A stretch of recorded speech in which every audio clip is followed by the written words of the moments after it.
Mahabharata, Book 1, Section 81. Vyasa said, after some length of time, O best of monarchs, Devyani of the fairest complexion went into the same woods for purposes of pleasure.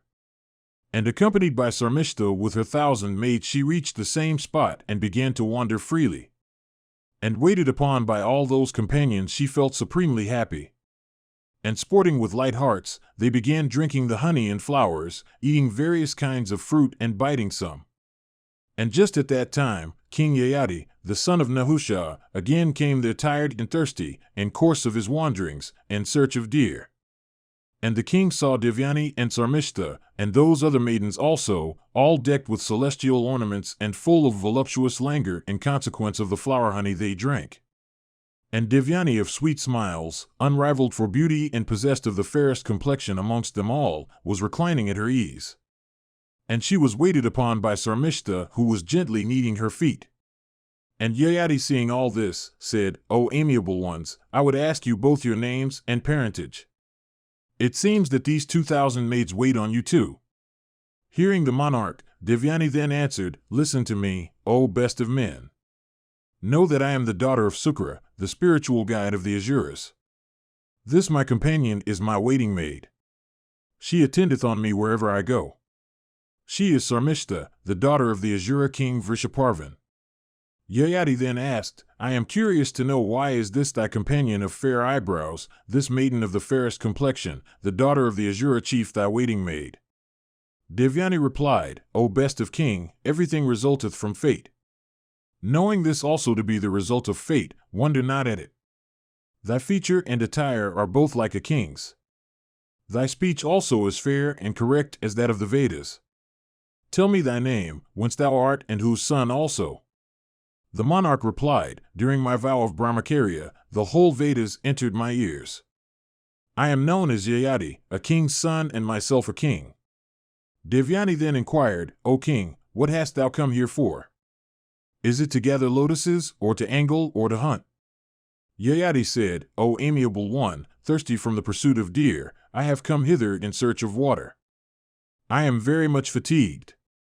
I await but your commands to leave this spot. Devyani answered, With my 2,000 damsels and my waiting maid Sarmistha, I wait but your commands. Prosperity to thee. Be thou my friend and lord. Yayati, thereupon, replied, Beautiful one, I do not deserve thee. Thou art the daughter of Sukra, far superior to me. Thy father cannot bestow thee even on a great king. To this Devyani replied, Brahmanas had before this been united with the Kshatriyas, and Kshatriyas with Brahmanas. Thou art the son of a rishi, and thyself a rishi. Therefore, O son of Nahusha, marry me. Yayati, however, replied, O thou of the handsomest features, the 4 orders have, indeed, sprung from one body. But their duties and purity are not the same, the Brahmana being truly superior to all. Devyani answered, This hand of mine hath never been touched before by any man save thee. Therefore, do I accept thee for my lord? How, indeed, shall any other man touch my hand which had before been touched by thyself, who art a rishi? Yayati then said, The wise know that a Brahmana is more to be avoided than an angry snake of virulent poison, or a blazing fire of spreading flames. Devyani then told the monarch, O bull amongst men, why dost thou, indeed, say that Brahmana should be more avoided than an angry snake of virulent poison or a blazing fire of spreading flames? The monarch answered, The snake killeth only one. The sharpest weapon slayeth but a single person.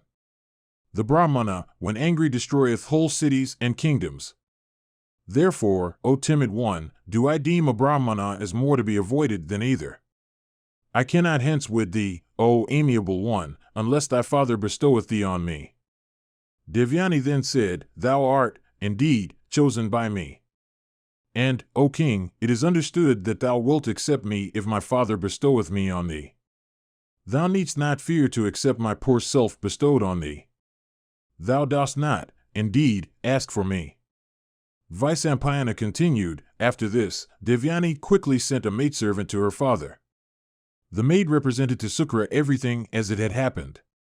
And as soon as he had heard all, Bhargava came and saw Yayati.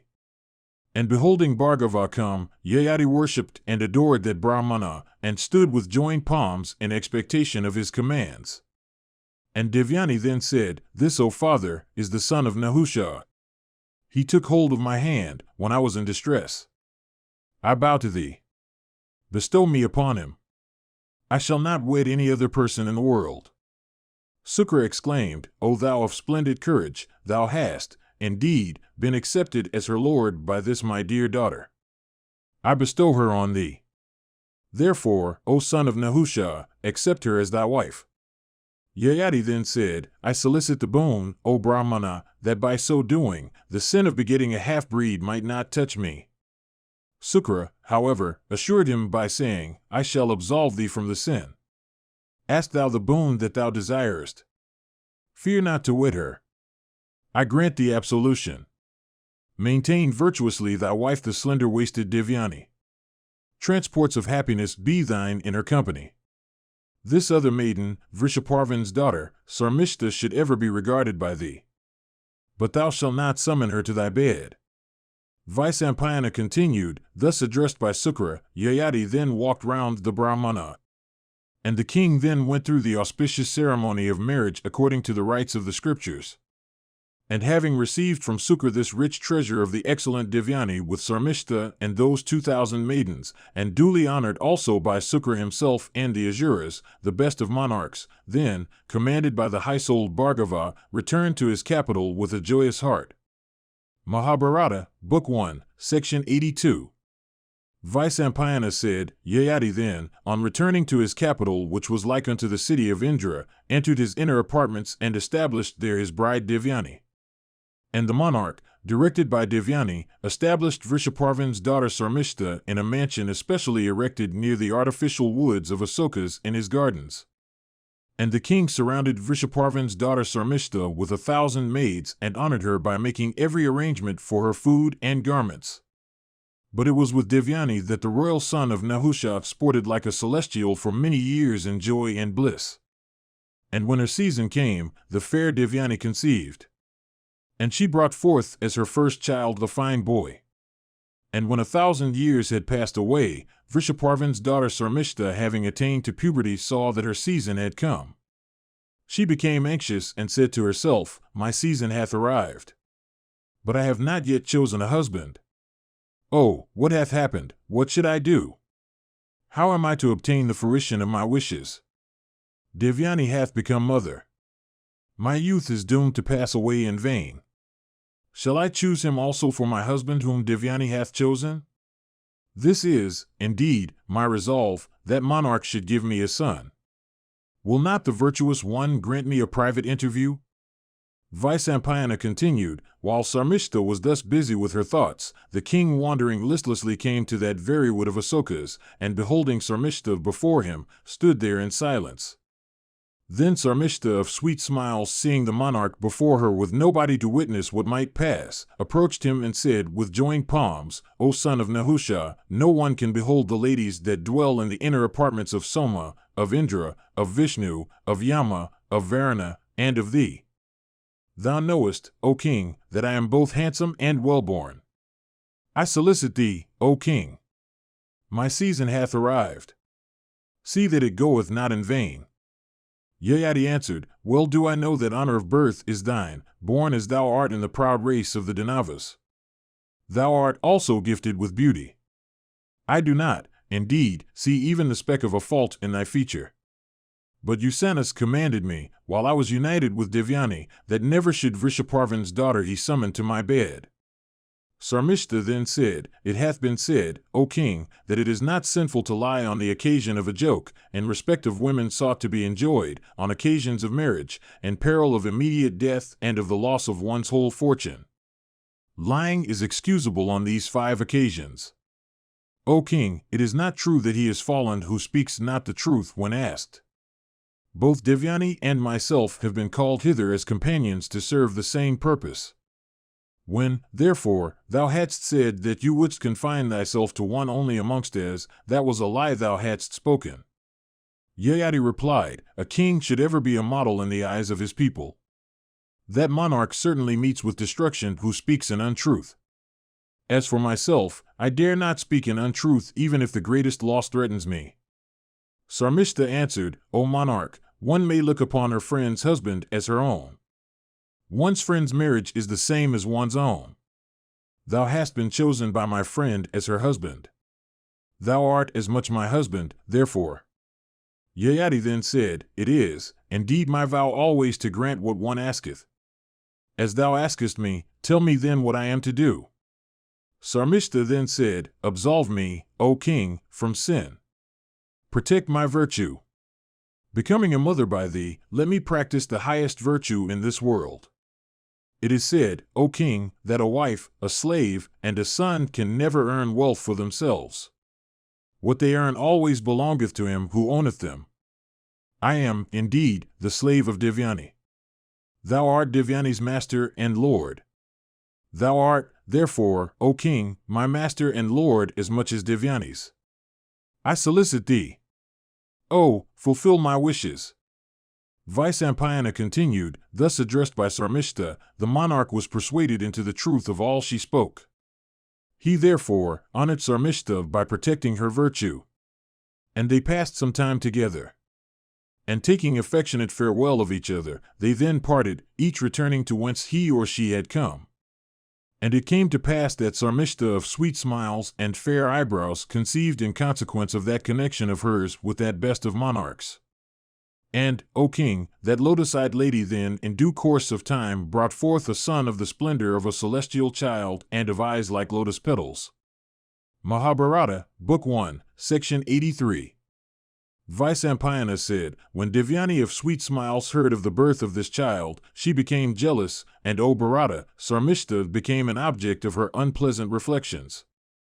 And Devyani, repairing to her, addressed her thus, O thou of fair eyebrows, what sin is this thou hast committed by yielding to the influence of lust? Sarmistha replied, A certain rishi of virtuous soul and fully conversant with the Vedas came to me. Capable of granting boons, he was solicited by me to grant my wishes that were based on considerations of virtue. O thou of sweet smiles, I would not seek the sinful fulfillment of my desires.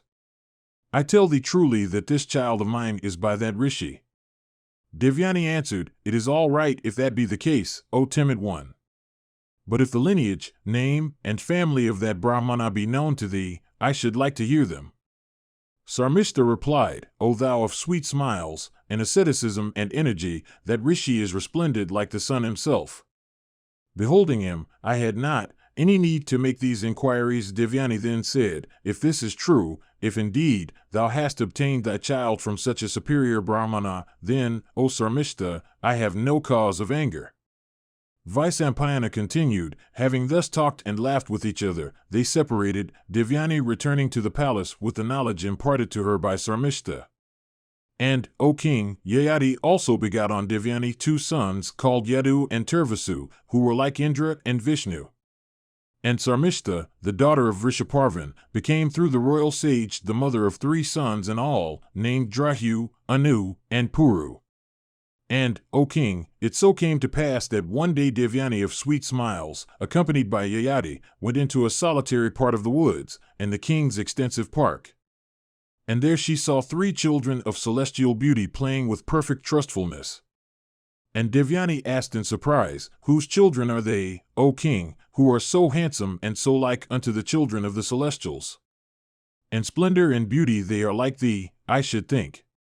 Vyasa continued, and Devyani, without waiting for a reply from the king, asked the children themselves, Ye children, what is your lineage? Who is your father? Answer me truly. I desire to know all. Those children then pointed at the king with their forefingers and spoke of Sarmistha as their mother. And having so said, the children approached the king to clasp his knees. But the king dared not caress them in the presence of Devyani. The boys then left the place and made towards their mother, weeping in grief. And the king, at this conduct of the boys, became very much abashed. But Devyani, marking the affection of the children for the king, learnt the secret and addressing Sarmistha, said, How hast thou dared to do me an injury, being, as thou art, dependent on me? Dost thou not fear to have recourse once more to that azure custom of thine? Sarmistha said, O thou of sweet smiles, all that I told thee of a rishi is perfectly true. I have acted rightly and according to the precepts of virtue, and therefore do I not fear thee. When thou hadst chosen the king for thy husband, I, too, chose him as mine. O beautiful one, a friend's husband is, according to usage, one's own husband as well. Thou art the daughter of a Brahmana and, therefore, deservest my worship and regard. But dost thou not know that this royal sage is held by me in greater esteem still?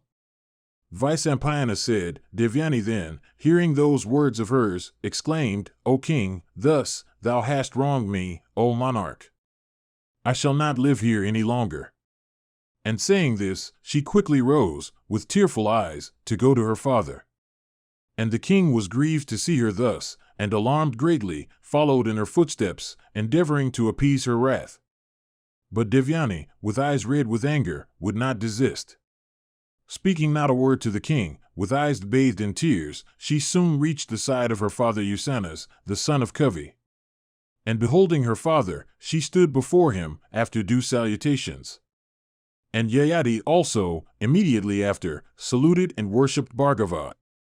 And Devyani said, O father, virtue hath been vanquished by vice. The low have risen, and the high have fallen. I have been offended again by Sarmistha, the daughter of Vrishaparvan. 3 sons have been begotten upon her by this king Yayati. But, O father, being luckless I have got only 2 sons. O son of Bhrigu, this king is renowned for his knowledge of the precepts of religion. But, O Kavya, I tell thee that he hath deviated from the path of rectitude. Sukra, hearing all this, said, O monarch, since thou hast made vice thy beloved pursuit, though fully acquainted with the precepts of religion, invincible decrepitude shall paralyze thee. Yayati answered, Adorable one, I was solicited by the daughter of the Danava king to fructify her season. I did it from a sense of virtue and not from other motives. That male person, who being solicited by a woman in her season doth not grant her wishes, is called, O Brahmana, by those conversant with the Vedas, a slayer of the embryo. He who, solicited in secret by a woman full of desire and in season, goeth not in unto her, loseth virtue, and is called by the learned a killer of the embryo, O son of Bhrigu. For these reasons, and anxious to avoid sin, I went into Sarmistha. Sukra then replied, Thou art dependent on me. Thou shouldst have awaited my command.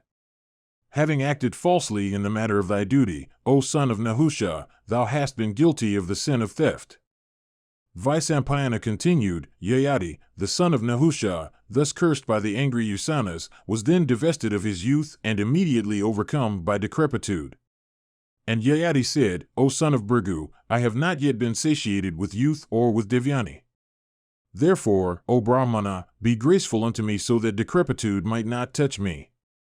Sukra then answered, I never speak an untruth.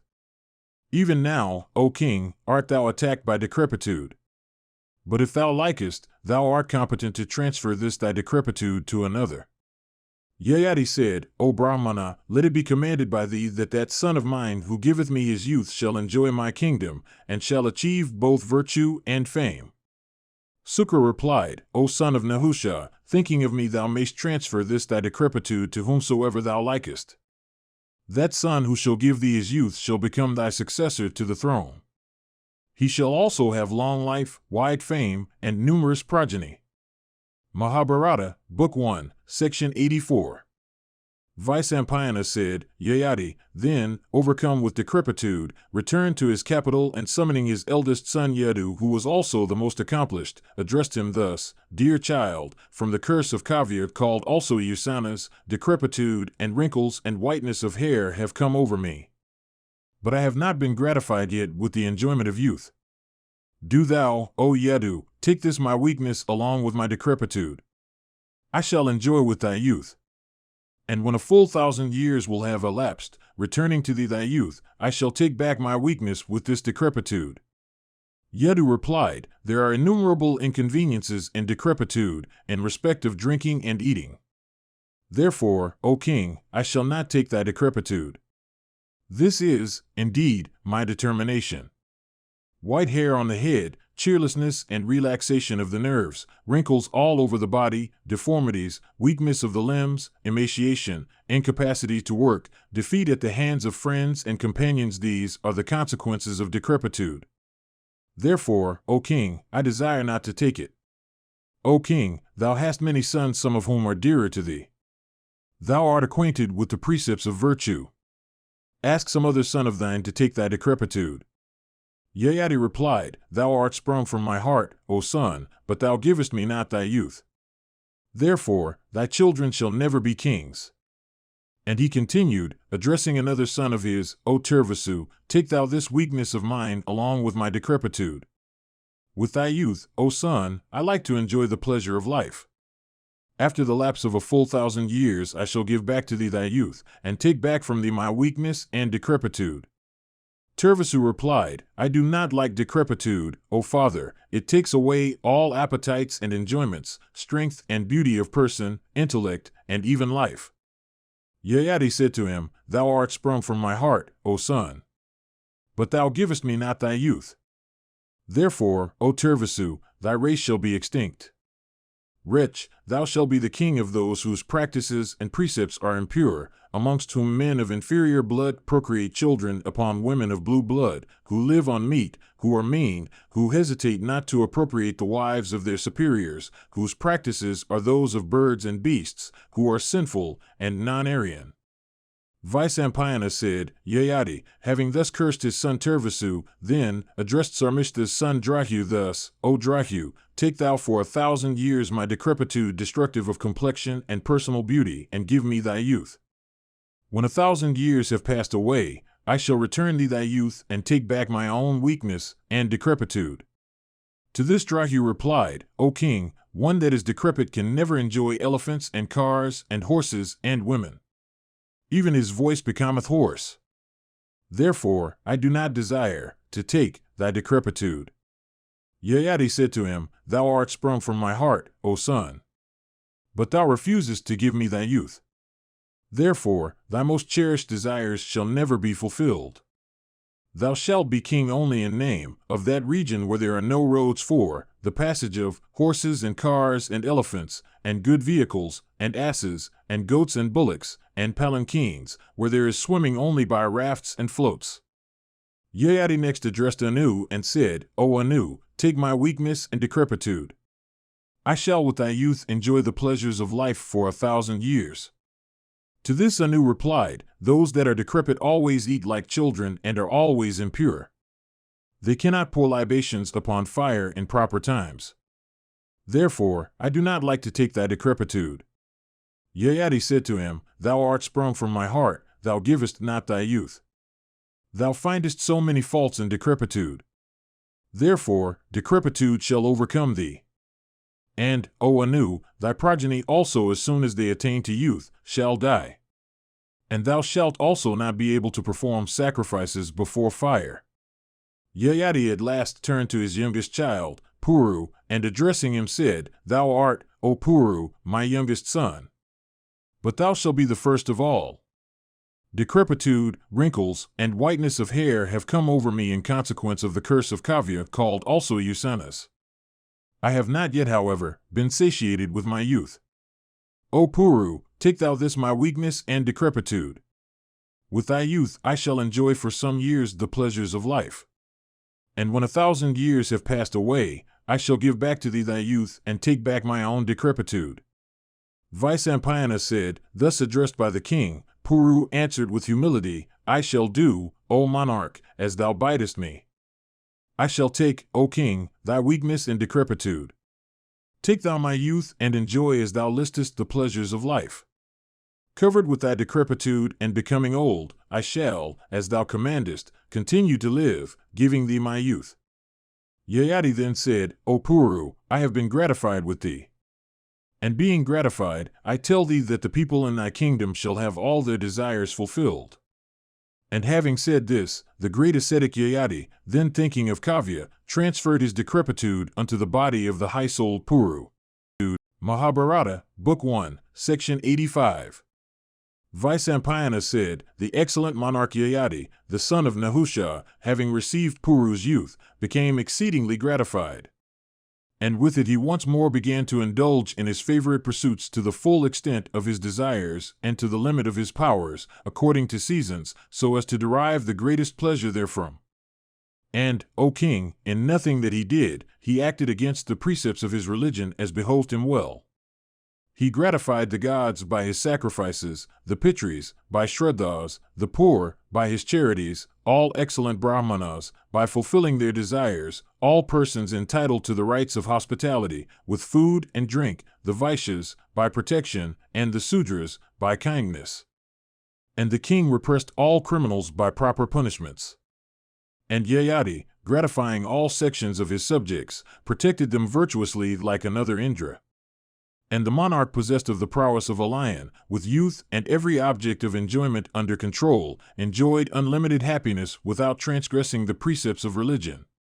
And the king became very happy in thus being able to enjoy all the excellent objects of his desires. And he was only sorry when he thought that those 1,000 years would come to an end. And having obtained youth for 1,000 years, the king, acquainted with the mysteries of time, and watching proper Kalas and Kashtas sported with, the celestial damsel, Viswachi, sometimes in the beautiful garden of Indra, sometimes in Alaka, the city of Kuvara, and sometimes on the summit of the mountain Meru on the north. And when the virtuous monarch saw that the 1,000 years were full, he summoned his son, Puru, and addressed him thus, O oppressor of foes, with thy youth, O son, I have enjoyed the pleasures of life, each according to its season, to the full extent of my desires, to the limit of my powers. Our desires, however, are never gratified by indulgence. On the other hand, with indulgence, they only flame up like fire with libations of sacrificial butter. If a single person were owner of everything on earth, all her yields of paddy and barley, her silver, gold, and gems, her animals and women, he would not still be content. Thirst of enjoyment, therefore, should be given up. Indeed, true happiness belongeth to them that have cast off their thirst for worldly objects, a thirst which is difficult to be thrown off by the wicked and the sinful, which faileth not with the failing life, and which is truly the fatal disease of man. My heart hath for a full 1,000 years been fixed upon the objects of desires. My thirst for these, however, increaseth day by day without abating. Therefore, I shall cast it off, and fixing my mind on Brahma, I shall pass the rest of my days with the innocent deer in the forest peacefully, and with no heart for any worldly objects. And O Puru, I have been exceedingly gratified with thee. Prosperity be thine. Receive back this thy youth. Receive thou also my kingdom. Thou art, indeed, that son of mine who has done me the greatest services. Vyasa continued, then Yayati, the son of Nahusha, received back his decrepitude. And his son Puru received back his own youth. And Yayati was desirous of installing Puru, his youngest son, on the throne. But the four orders, with the Brahmanas at their head, then addressed the monarch thus, O king, how shalt thou bestow thy kingdom on Puru, passing over thy eldest son Yadu born of Devyani, and, therefore, the grandson of the great Sukra? Indeed, Yadu is thy eldest son, after him hath been born Turvasu, and of Sarmishta's sons, the first is Drahu, then Anu, and then Puru. How doth the youngest deserve the throne, passing all his elder brothers over? This we represent to thee. O, conform to virtuous practice. Yayati then said, Ye four orders with Brahmanas at their head, hear my words as to why my kingdom should not be given to my eldest son. My commands have been disobeyed by my eldest son, Yadu. The wise say that he is no son who disobeyeth his father. That son, however, who doth the bidding of his parents, who seeketh their good, who is agreeable to them, is indeed the best of sons. I have been disregarded by Yadu and by Turvasu, too. Much I have been disregarded by Drahu and by Anu also. By Puru alone hath my word been obeyed. By him have I been much regarded. Therefore, the youngest shall be my heir. He took my decrepitude. Indeed, Puru is my friend. He did what was so agreeable to me. It hath also been commanded by Sukra himself, the son of Kavi, that son of mine who should obey me will become king after me and bring the whole earth under his sway. I, therefore, beseech thee, let Puru be installed on the throne. The people then said, True it is, O king, that son who is accomplished and who seeketh the good of his parents, deserveth prosperity even if he be the youngest. Therefore doth Puru, who hath done the good, deserve the crown. And as Sukra himself hath commanded it, we have nothing to say to it. Vyasa continued, the son of Nahusha, thus addressed by the contented people, then installed his son, Puru, on the throne. And having bestowed his kingdom on Puru, the monarch performed the initiatory ceremonies for retiring into the woods. And soon after he left his capital, followed by Brahmanas and ascetics. The sons of Yadu are known by the name of the Yadavas, while those of Turvasu have come to be called the Yavnas. And the sons of Drahu are the Bojas, while those of Anu, the Mlechchas. The progeny of Puru, however, are the Kauravas, amongst whom, O monarch, thou art born, in order to rule for 1,000 years with thy passions under complete control. Mahabharata, Book 1, Section 86. Vyasa said, King Yayati, the son of Nahusha, having thus installed his dear son on the throne, became exceedingly happy, and entered into the woods to lead the life of a hermit. And having lived for some time into forest in the company of Brahmanas, observing many rigid vows, eating fruits and roots, patiently bearing privations of all sorts, the monarch at last ascended to heaven. And having ascended to heaven he lived there in bliss. But soon, however, he was hurled down by Indra. And it hath been heard by me, O king, that, though hurled from heaven, Yayati, without reaching the surface of the earth, stayed in the firmament. I have heard that some time after he again entered the region of the celestials in company with Vasaman, Ashtaka, Pratardana, and Sivi. Janamajaya said, I desire to hear from thee in detail why Yayati, having first obtained admission into heaven, was hurled therefrom, and why also he gained readmittance. Let all this, O Brahmana, be narrated by thee in the presence of these regenerate sages. Yayati, lord of earth, was, indeed, like the chief of the celestials. The progenitor of the extensive race of the Kurus, he was of the splendor of the sun. I desire to hear in full the story of his life both in heaven and on earth, as he was illustrious, and of worldwide celebrity and of wonderful achievements. Vyasa said, Indeed, I shall recite to thee the excellent story of Yayati's adventures on earth and in heaven. That story is sacred and destroyeth the sins of those that hear it. King Yayati, the son of Nahusha, having installed his youngest son, Puru, on the throne after casting his sons with Yadu for their eldest amongst the Mlechchas, entered the forest to lead the life of a hermit. And the king eating fruits and roots lived for some time in the forest. Having his mind and passions under complete control, the king gratified by sacrifices the Pitris and the gods. And he poured libations of clarified butter upon the fire according to the rites prescribed for those leading the Vanaprastha mode of life. And the illustrious one entertained guests and strangers with the fruit of the forest and clarified butter, while he himself supported life by gleaning scattered corn seeds. And the king led this sort of life for a full 1,000 years. And observing the vow of silence and with mind under complete control he passed 1 full year, living upon air alone and without sleep. And he passed another year practicing the severest austerities in the midst of 4 fires around and the sun overhead. And, living upon air alone, he stood erect upon 1 leg for 6 months. And the king of sacred deeds ascended to heaven, covering heaven as well as the earth, with the fame of his achievements. Mahabharata, Book 1, Section 87. Vyasa said, While that king of kings dwelt in heaven, the home of the celestials, he was reverenced by the gods, the Satyas, the Maruts, and the Vasus. Of sacred deeds, and mind under complete control, the monarch used to repair now and then from the abode of the celestials unto the region of Brahman. And it hath been heard by me that he dwelt for a long time in heaven.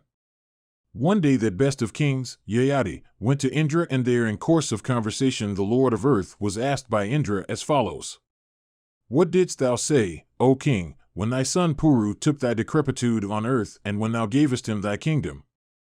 Yayati answered, I told him that the whole country between the rivers Ganga and Yamuna was his. That is, indeed, the central region of the earth, while the outlying regions are to be the dominions of thy brothers. I also told him that those without anger were ever superior to those under its sway, those disposed to forgive were ever superior to the unforgiving. Man is superior to the lower animals. Among men again the learned are superior to the unlearned. If wronged, thou shouldst not wrong in return. One's wrath, if disregarded, burneth one's own self, but he that regardeth it not taketh away all the virtues of him that exhibiteth it. Never shouldst thou pain others by cruel speeches. Never subdue thy foes by despicable means, and never utter such scorching and sinful words as may torture others. He that pricketh as if with thorns men by means of hard and cruel words, thou must know, ever carrieth in his mouth the Rakshasas. Prosperity and luck fly away at his very sight. Thou shouldst ever keep the virtuous before thee as thy models, thou shouldst ever with retrospective eye compare thy acts with those of the virtuous, thou shouldst ever disregard the hard words of the wicked.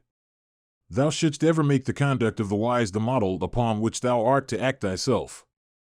The man hurt by the arrows of cruel speech hurled from one's lips, weepeth day and night. Indeed, these strike at the core of the body. Therefore the wise never fling these arrows at others. There is nothing in the three worlds by which thou canst worship and adore the deities better than by kindness, friendship, charity, and sweet speeches unto all. Therefore shouldst thou always utter words that soothe, and not those that scorch. And thou shouldst regard those that deserve thy regards, and shouldst always give but never beg. Mahabharata, Book 1, Section 88.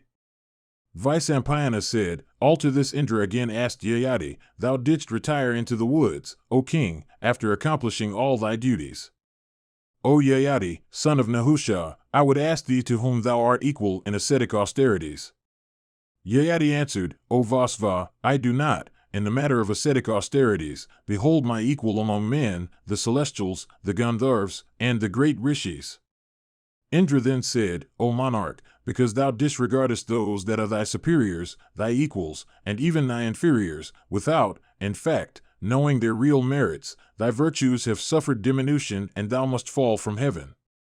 Yayati then said, O Sakra, if, indeed, my virtues have really sustained diminution and I must on that account fall down from heaven, I desire, O chief of the celestials, that I may at least fall among the virtuous and the honest. Indra replied, O king, thou shalt fall among those that are virtuous and wise, and thou shalt acquire also much renown. And after this experience of thine, O Yayati, never again disregard those that are thy superiors or even thy equals. Vyasa continued, Upon this, Yayati fell from the region of the celestials.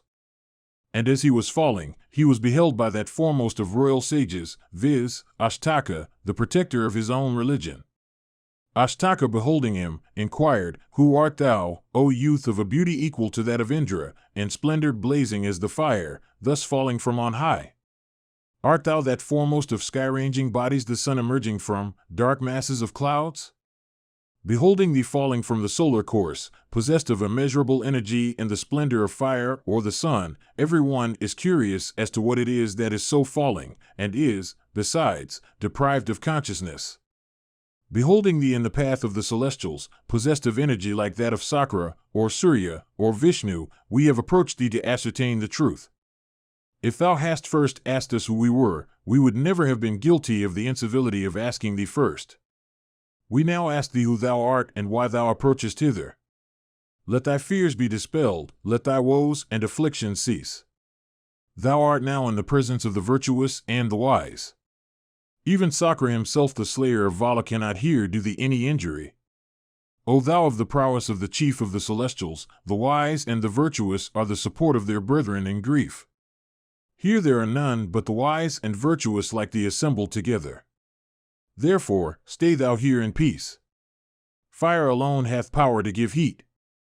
The earth alone hath power to infuse life into the seed. The sun alone hath power to illuminate everything. So the guest alone hath power to command the virtuous and the wise. Mahabharata, Book 1, Section 89. Yayati said, I am Yayati, the son of Nahusha and the father of Puru. Cast off from the region of the celestials and of siddhas and rishis for having disregarded every creature, I am falling down, my righteousness having sustained diminution. In years I am older than you, therefore I have not saluted you first. Indeed, the Brahmanas all. Yayati replied to this, it is said that sin destroyeth the merits of 4 virtuous acts.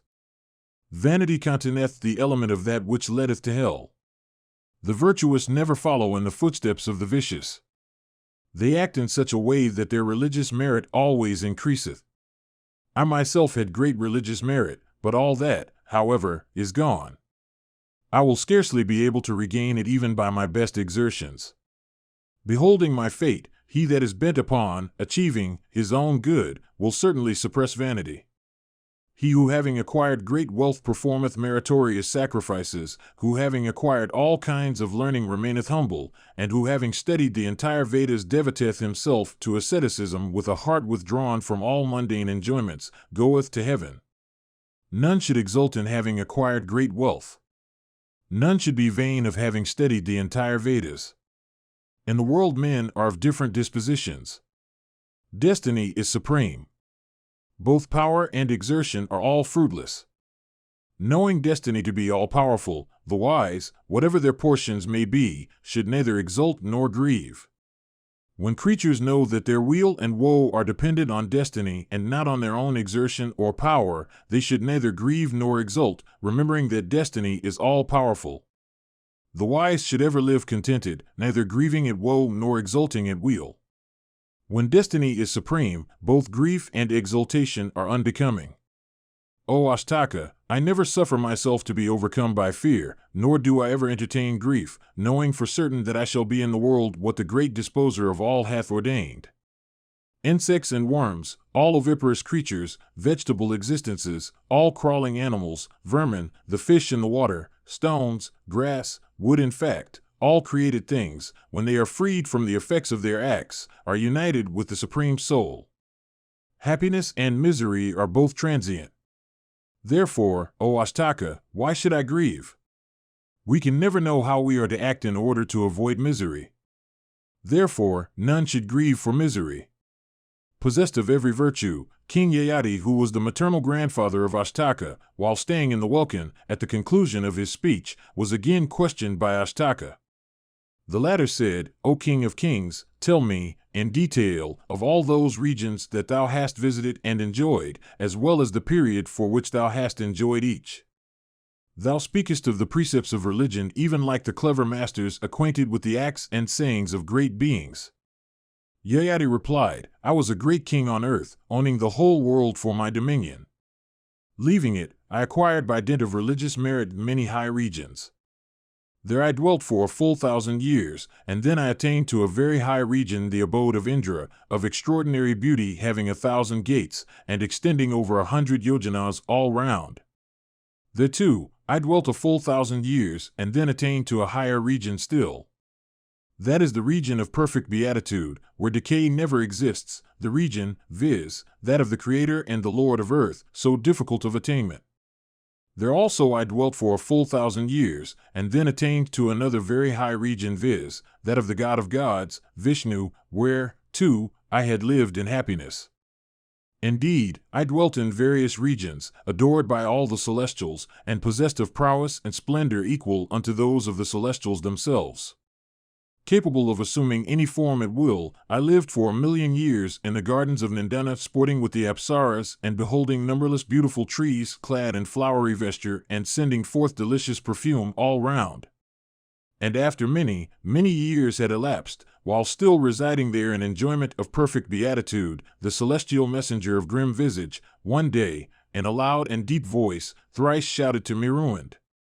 Ruined! Ruined, O lion among kings, this much do I remember. I was then fallen from Nandana, my religious merits gone. I heard in the skies, O king, the voices of the celestials exclaiming in grief, Alas! What a misfortune! Yayati, with his religious merits destroyed, though virtuous and of sacred deeds, is falling, and as I was falling, I asked them loudly, Where, ye celestials, are those wise ones amongst whom I am to fall? They pointed out to me this sacred sacrificial region belonging to you. Beholding the curls of smoke blackening the atmosphere and smelling the perfume of clarified butter poured incessantly upon fire, and guided thereby, I am approaching this region of yours, glad at heart that I come amongst you. Mahabharata, Book 1, Section 90. Ashtaka said, capable of assuming any form at will, thou hast lived for 1,000,000 years in the gardens of Nandana. For what cause, O foremost of those that flourished in the Krita age, hast thou been compelled to leave that region and come hither? Yayati answered, as kinsmen, friends, and relatives forsake, in this world, those whose wealth disappears, so, in the other world, the celestials with Indra as their chief, forsake him who hath lost his righteousness. Ashtaka said, I am extremely anxious to know how in the other world men can lose virtue. Tell me also, O king, what regions are attainable by what courses of action? Thou art acquainted, I know, with the acts and sayings of great beings. Yayati answered, O pious one, they that speak of their own merits are doomed to suffer the hell called Bama.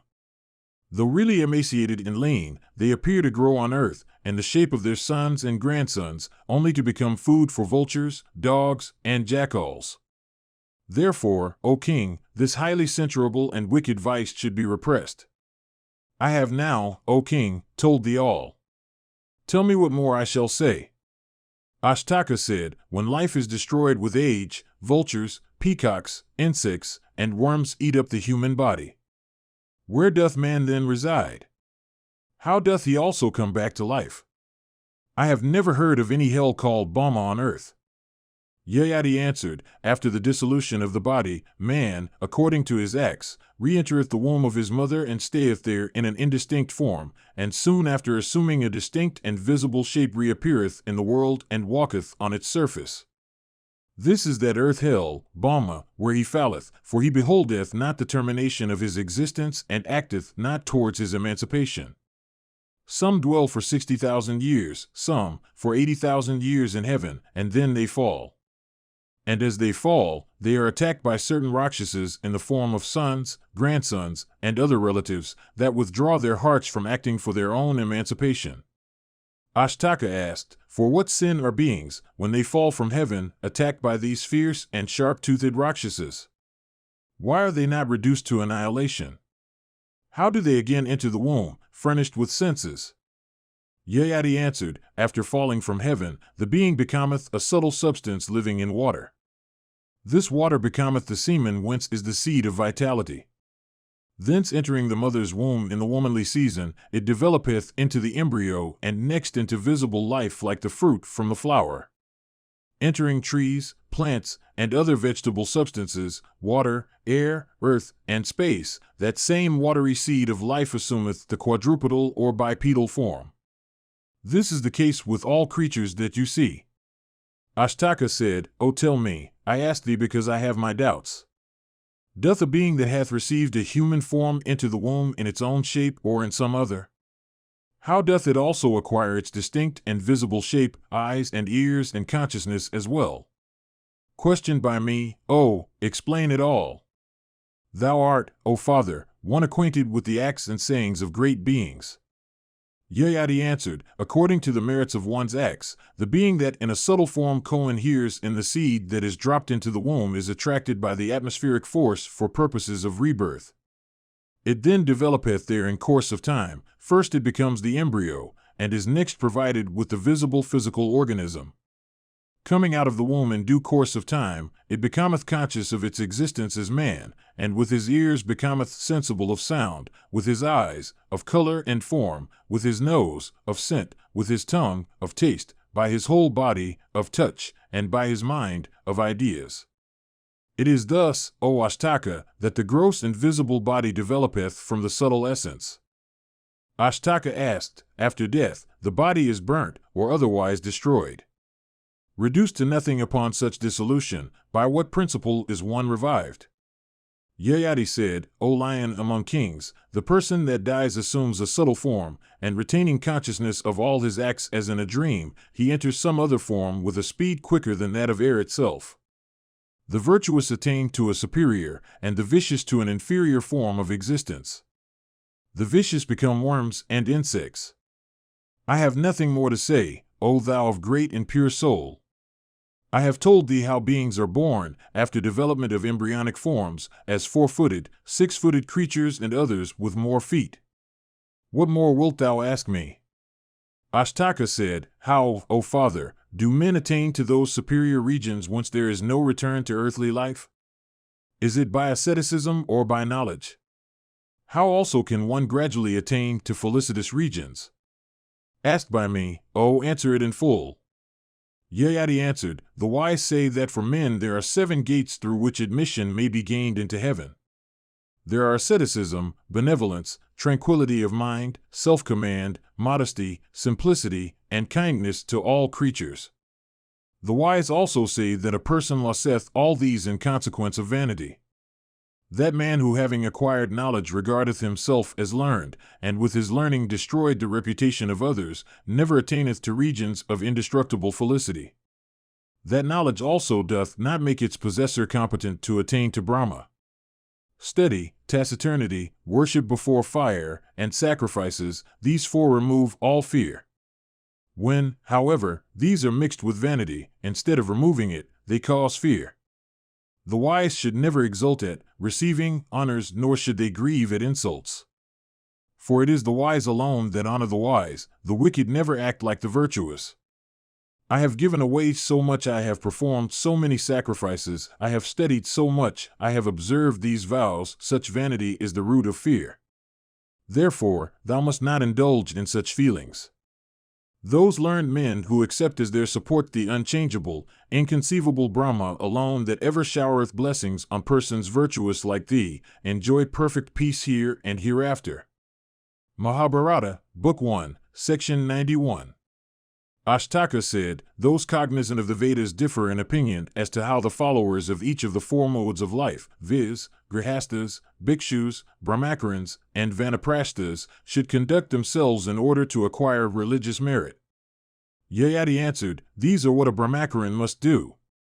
While dwelling in the abode of his preceptor, he must receive lessons only when his preceptor summons him to do so. He must attend to the service of his preceptor without waiting for the latter's command. He must rise from his bed before his preceptor riseth, and go to bed after his preceptor hath gone to bed. He must be humble, must have his passions under complete control, must be patient, vigilant, and devoted to studies. It is then only that he can achieve success. It hath been said in the oldest Upanishad that a grihasta, acquiring wealth by honest means, should perform sacrifices, he should always give something in charity, should perform the rites of hospitality unto all arriving at his abode, and should never use anything without giving a portion thereof to others. A muni, without search for woods, depending on his own vigor, should abstain from all vicious acts, should give away something in charity, should never inflict pain on any creature. It is then only that he can achieve success. He, indeed, is a true bhikshu who doth not support himself by any manual arts, who possesseth numerous accomplishments, who hath his passions under complete control, who is unconnected with worldly concerns, who sleepeth not under the shelter of a householder's roof, who is without wife, and who going a little way every day, travelleth over a large extent of the country. A learned man should adopt the vanaprastha mode of life after performance of the necessary rites, when he hath been able to control his appetites for enjoyment and desire of acquiring valuable possessions. When one dieth in the woods while leading the vanaprastha mode of life, he mocketh his ancestors and the successors, numbering 10 generations including himself, mixed with the divine essence. Ashtaka asked, How many kinds of munis are there, observers of the vow of the silence? Yayati answered, He is, indeed, a muni who, though dwelling in the woods, hath an inhabited place near, or who, though dwelling in an inhabited place, hath the woods near. Ashtaka inquired what is meant by muni. Yayati replied, A muni withdrawing himself from all worldly objects liveth in the woods. And though he might never seek to surround himself with those objects that are procurable in an inhabited place, he might yet obtain them all by virtue of his ascetic power. He may truly be said to dwell in the woods having an inhabited place near to himself. Again, a wise man withdrawn from all earthly objects might live in a hamlet leading the life of a hermit. He may never exhibit the pride of family, birth, or learning. Clad in the scantiest robes, he may yet regard himself as attired in the richest vestments. He may rest content with food just enough for the support of life. Such a person, though dwelling in an inhabited place, liveth yet in the woods.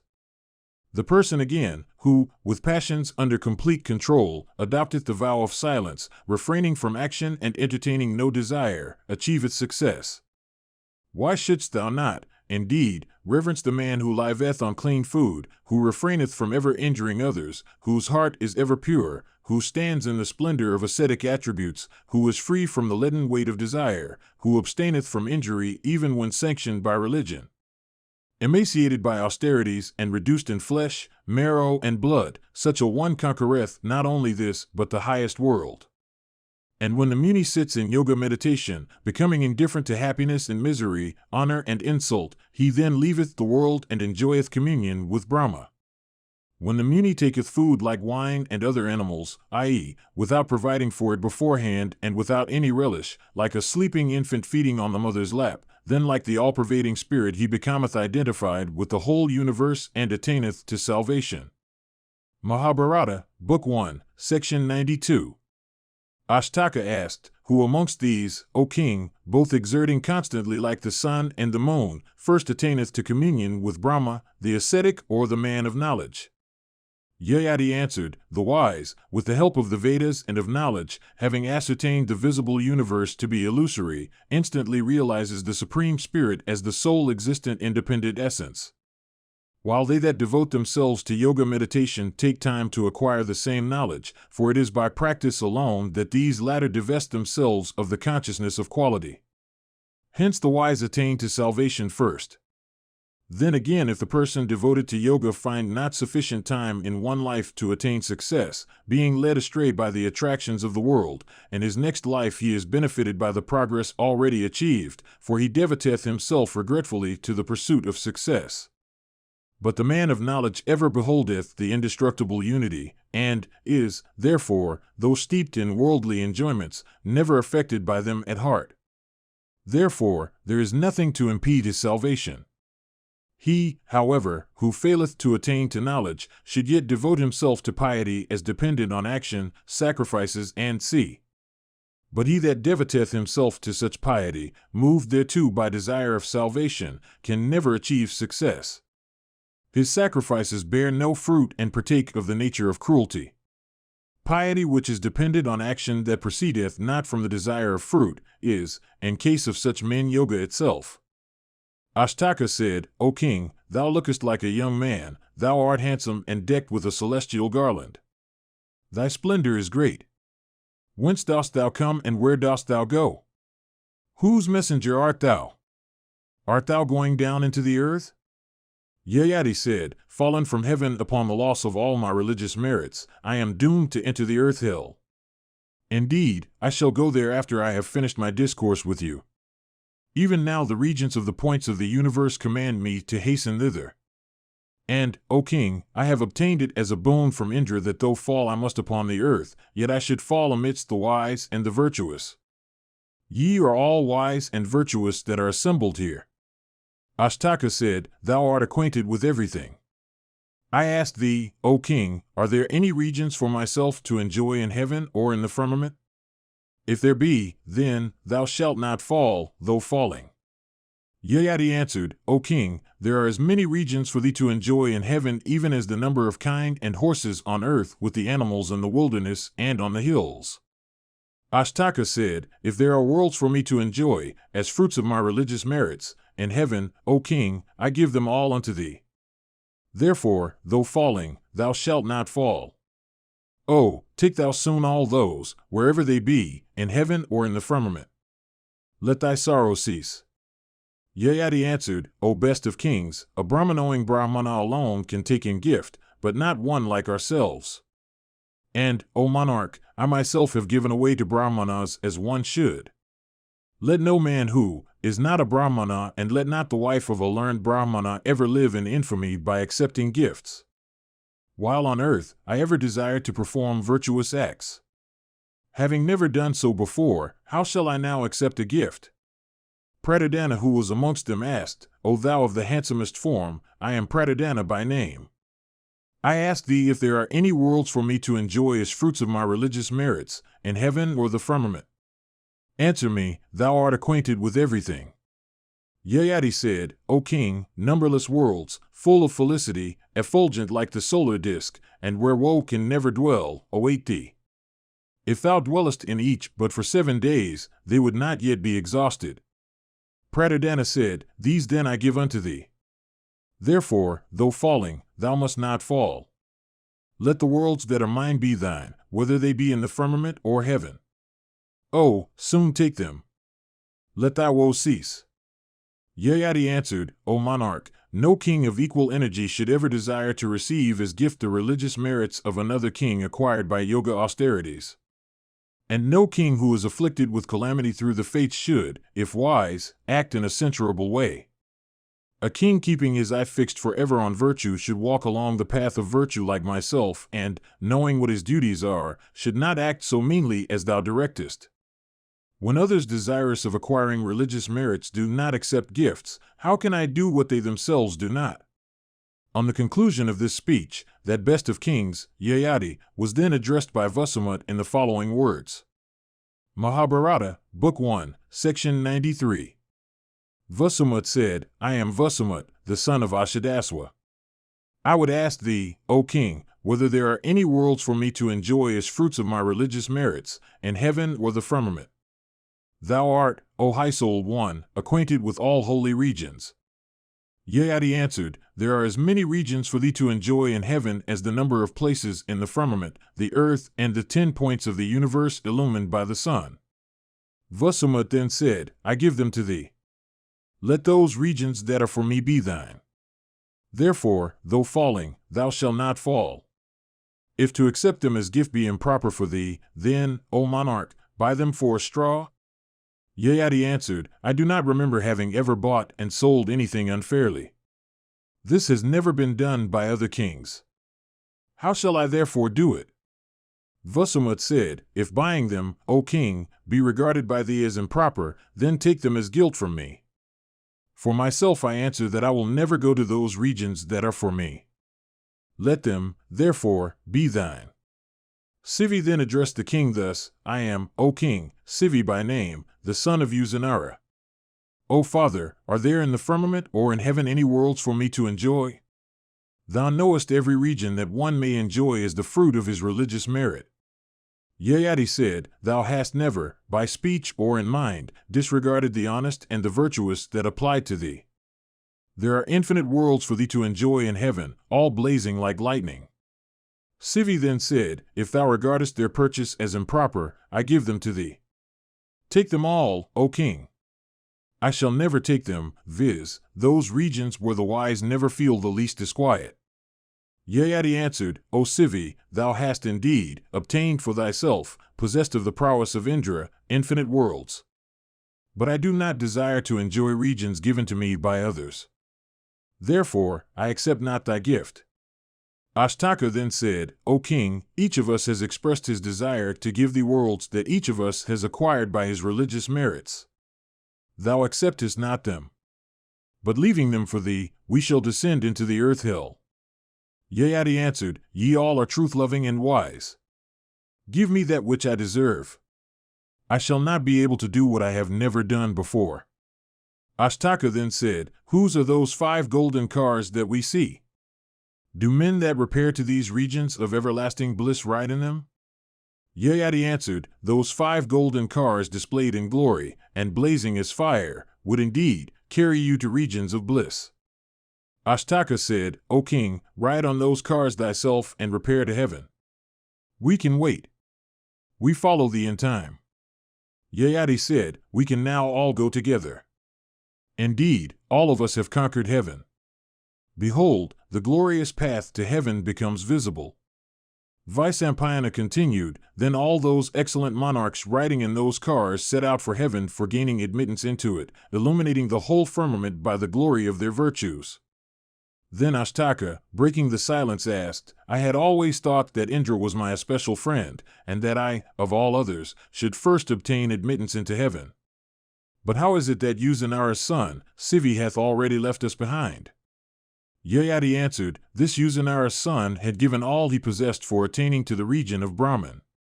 Therefore is he the foremost among us. Besides, Sivi's liberality, asceticism, truth, virtue, modesty, forgiveness, amiability, desire of performing good acts, have been so great that none can measure them. Vyasa continued, after this, Ashtaka, impelled by curiosity, again asked his maternal grandfather resembling Indra himself, saying, O king, I ask thee, tell me truly, whence thou art, who thou art, and whose son? Is there any other Brahmana or Kshatriya who hath done what thou didst on earth? Yayati answered, I tell thee truly, I am Yayati, the son of Nahusha and the father of Puru. I was lord of all the earth. Ye are my relatives, I tell thee truly, I am the maternal grandfather of you all. Having conquered the whole earth, I gave clothes to Brahmanas and also 100 handsome horses fit for sacrificial offering. For such acts of virtue, the gods became propitious to those that performed them. I also gave to Brahmanas this whole earth with her horses and elephants and kine and gold, all kinds of wealth, along with 100 arbutas of excellent milch cows. Both the earth and the firmament exist owing to my truth and virtue. Fire yet burneth in the world of men owing to my truth and virtue. Never hath a word spoken by me been untrue. It is for this that the wise adore truth. O Ashtaka, all I have told thee, Pratidana, and Vasamut, is truth itself. I know it for certain that the gods and the rishis and all the mansions of the blessed are adorable only because of truth that characteriseth them all. He that will without malice duly read unto good Brahmanas his account of our ascension to heaven shall himself attain to the same worlds with us. Vyasa continued, it was thus that the illustrious King Yayati of high achievements, rescued by his collateral descendants, ascended to heaven, leaving the earth and covering the 3 worlds with the fame of his deeds. Mahabharata, Book 1, Section 94. Janamejaya said, O adorable one, I desire to hear the histories of those kings who were descended from Puru. O tell me of each as he was possessed of prowess and achievements. I have, indeed, heard that in Puru's line there was not a single one who was wanting in good behavior and prowess, or who was without sons. O thou of ascetic wealth, I desire to hear the histories in detail of those famous monarchs endued with learning and all accomplishments. Vyasa said, asked by thee, I shall tell thee all about the heroic kings in Puru's line, all equal unto Indra in prowess, possessing great affluence and commanding the respect of all for their accomplishments. Puru had by his wife Pashti 3 sons, Pravira, Iswara, and Radraswa, all of whom were mighty car warriors. Amongst them, Pravira was the perpetuator of the dynasty. Pravira had by his wife Surasini a son named Manasyu. And the latter of eyes like lotus petals had his sway over the whole earth bounded by the 4 seas. And Manasyu had for his wife Soviri. And he begot upon her 3 sons called Sakta, Shahana, and Vagmi. And they were heroes in battle and mighty car warriors. The intelligent and virtuous Kabraswa begot upon the Apsara Mishrakizi 10 sons who were all great bowmen. And they all grew up into heroes, performing numerous sacrifices in honor of the gods. And they all had sons, were learned in all branches of knowledge and ever devoted to virtue.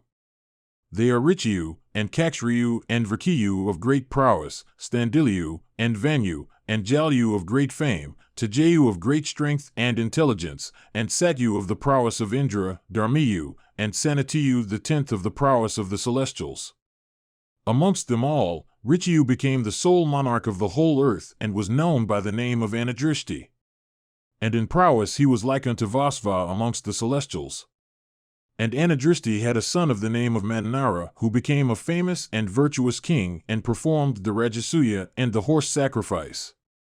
And Madanara had 4 sons of immeasurable prowess, viz., Tansu, Mahan, Adaratha, and Druhu of immeasurable glory.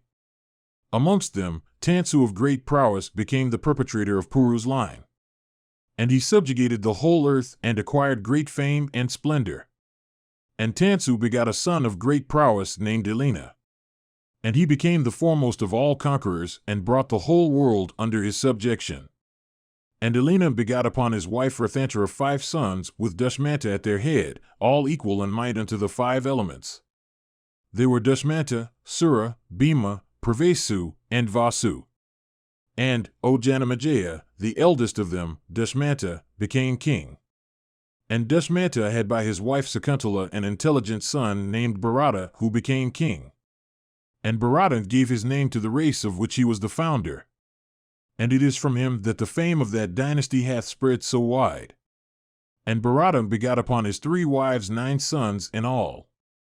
But none of them were like their father, and so Bharata was not at all pleased with them. Their mothers, therefore, became angry and slew them all. The procreation of children by Bharata, therefore, became vain.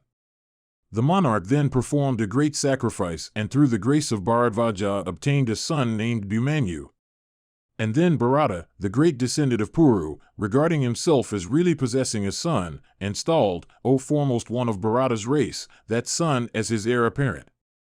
And Bhumanyu begot upon his wife, Pushkarini 6 sons named Suhotra, Suhatri, Suhavi, Sujaya, Deviratha, and Kichika. The eldest of them all, Suhotra, obtained the throne and performed many Rajasuyas and horse sacrifices. And Suhotra brought under his sway the whole earth, surrounded by her belt of seas, and full of elephants, kine and horses, and all her wealth of gems of gold. And the earth, afflicted with the weight of numberless human beings and elephants, horses, and cats, was, as it were, about to sink. And during the virtuous reign of Suhotra, the surface of the whole earth was dotted all over with hundreds and thousands of sacrificial stakes. And the Lord of the earth, Suhotra, begot upon his wife Ikshaki 3 sons, viz., Ajamata, Sumata, and Purumata. The eldest of them, Ajamata, was the perpetuator of the royal line.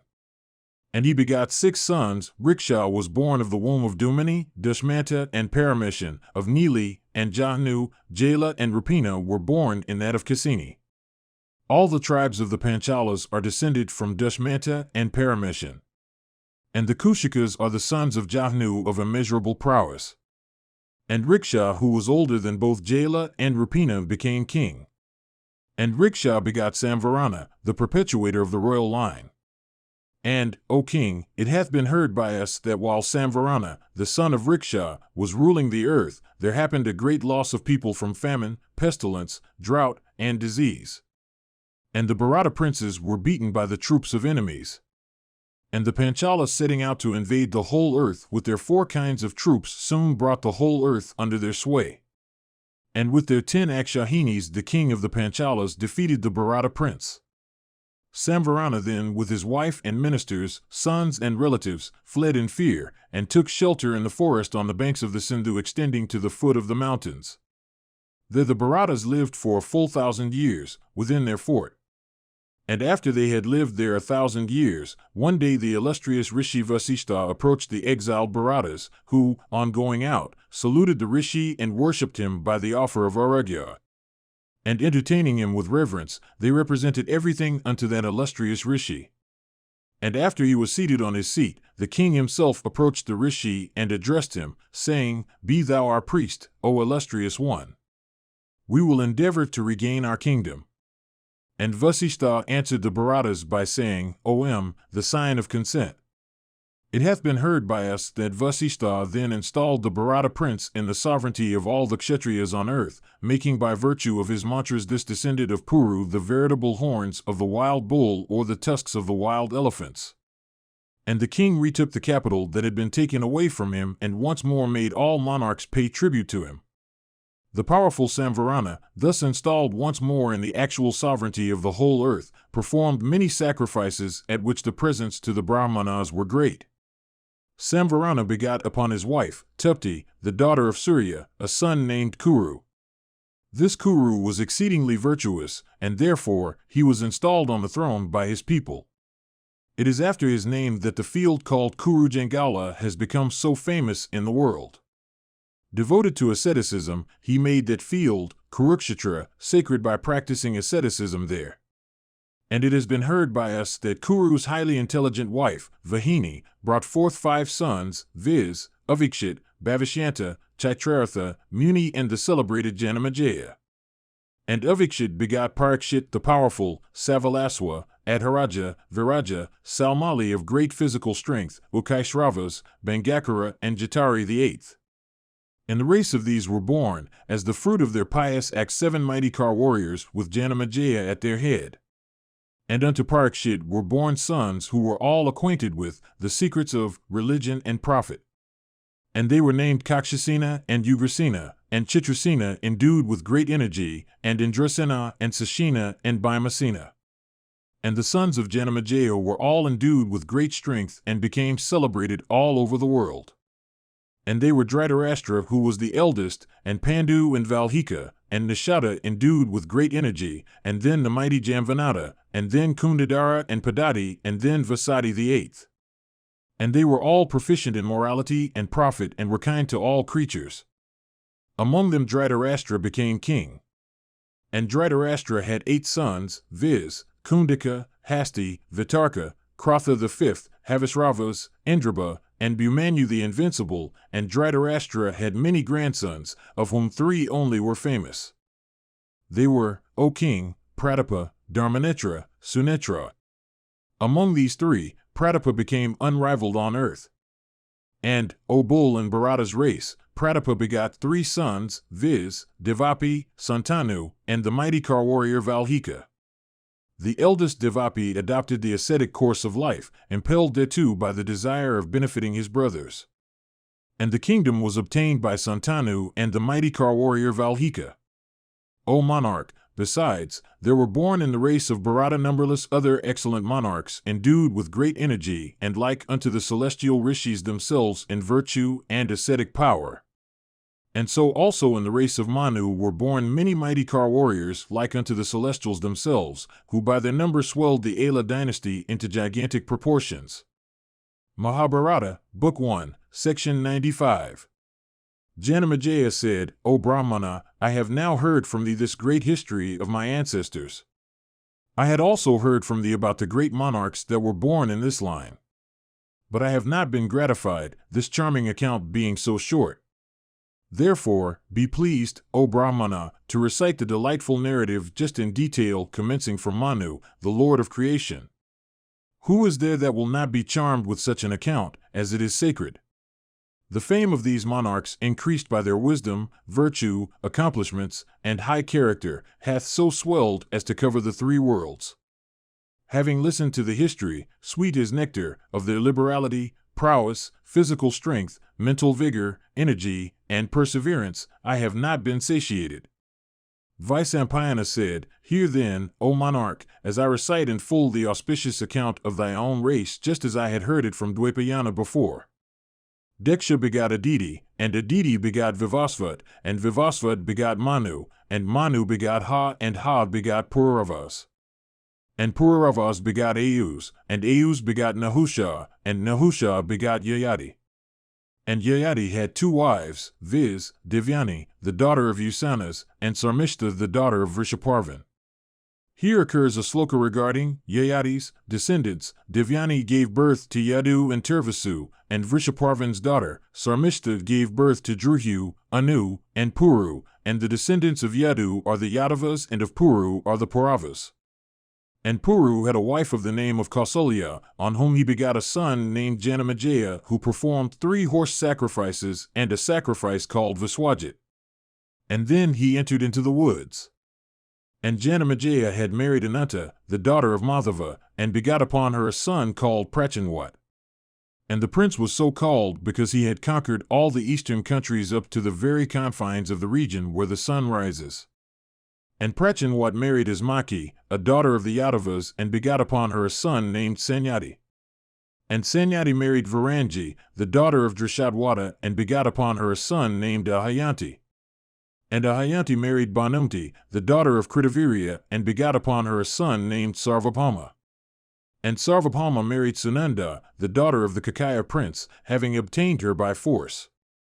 And he begot upon her a son named Jayatsena, who married Sisrava, the daughter of the Vidarbha king, and begot upon her Avachina, and Avachina also married another princess of Vidarbha, Maryadha by name. And he begot on her a son named Arihan. And Arihan married Anji, and begot on her Mahabharata. And Mahabharata married Suyajna, the daughter of Prasnajit. And of her was born Ayudhni. And he was so called because he had performed a sacrifice at which the fat of an Ayudha, 10,000s, of male beings was required. And Ayudhni took for a wife Kama, the daughter of Prithvisravas. And by her was born a son named Akradana, who took to wife Karamba, the daughter of the king of Kalinga. And of her was born Devatithi, and Devatithi took for his wife Maryadha, the princess of Videha. And of her was born a son named Arihan. And Arihan took to wife Sudeva, the princess of Amga, and upon her he begot a son named Riksha. And Riksha married Jvala, the daughter of Takshaka, and he begot upon her a son of the name of Mananara, who performed on the bank of Sarasvati the 12 years sacrifice said to be so efficacious. On conclusion of the sacrifice, Sarasvati appeared in person before the king and chose him for husband. And he begot upon her a son named Tansu. Here occurs a sloka descriptive of Tansu's descendants. Tansu was born of Sarasvati by Mananara. And Tansu himself begot a son named Elena on his wife, the princess Kalingi. Elena begot on his wife Rathantari 5 sons, of whom Dushmanta was the eldest. And Dushmanta took to wife Sakuntala, the daughter of Viswamitra. And he begot on her a son named Bharata. Here occurs 2 slokas about Dushmanta's descendants. The mother is but the sheath of flesh in which the father begets the son. Indeed, the father himself is the son. Therefore, O Dushmanta, support thy son and insult not Sakuntala. O God among men, the father himself becoming the son rescueth himself from hell. Sakuntala hath truly said that thou art the author of this child's being. It is for this, i.e., because the king supported his child after hearing the above speech of the celestial messenger, that Sakuntala's son came to be called Bharata, the supported. And Bharata married Sananda, the daughter of Sarvasena, the king of Kasi, and begot upon her the son named Bhumanyu. And Bhumanyu married Vijaya, the daughter of Dasara. And he begot upon her a son Suhotra, who married Savarna, the daughter of Ikshvaku. To her was born a son named Hasti, who founded this city, which has, therefore, been called Hastinapura. And Hasti married Yasodhara, the princess of Trigarta. And of her was born a son named Vaikunthana, who took for a wife Sudeva, the princess of Dasara. And by her was born a son named Ajamata. And Ajamata had 4 wives named Rakai, Gandhari, Visala, and Riksha. And he begot on them 2,400 sons. But amongst them all, Samvarana became the perpetuator of the dynasty. And Samvarana took for his wife Tupti, the daughter of Vivasvat. And of her was born Kuru, who married Subhangi, the princess of Dasara. And he begot on her a son named Viduratha, who took to wife Supriya, the daughter of the Madhavas. And he begot upon her a son named Anaswan. And Anaswan married Amrita, the daughter of the Madhavas. And of her was born a son named Parikshit, who took for his wife Suvesa, the daughter of the Vahudas, and begot upon her a son named Bhimasena.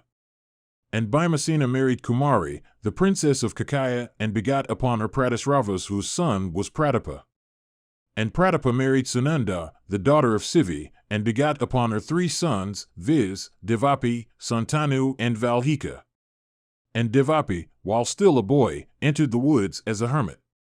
And Santanu became king. Here occurs a sloka in respect of Santanu. Those old men that were touched by this monarch not only felt an indescribable sensation of pleasure, but also became restored to youth. Therefore, this monarch was called Santanu. And Santanu married Ganga, who bore him a son Devavrata, who was afterwards called Bhishma. And Bhishma, moved by the desire of doing good to his father, got him married to Satyavati, who was also called Gandhakali. And in her maidenhood she had a son by Parasara, named Dwapayana. And upon her Santanu begot 2 other sons named Chitrangada and Vichitravirya. And before they attained to majority, Chitrangada had been slain by the Gandharvas. But Vichitravirya became king, and married the 2 daughters of the king of Kasi, named Amvika and Amvalika. But Vichitravirya died childless. Then Satyavati began to think as to how the dynasty of Dushmanta might be perpetuated.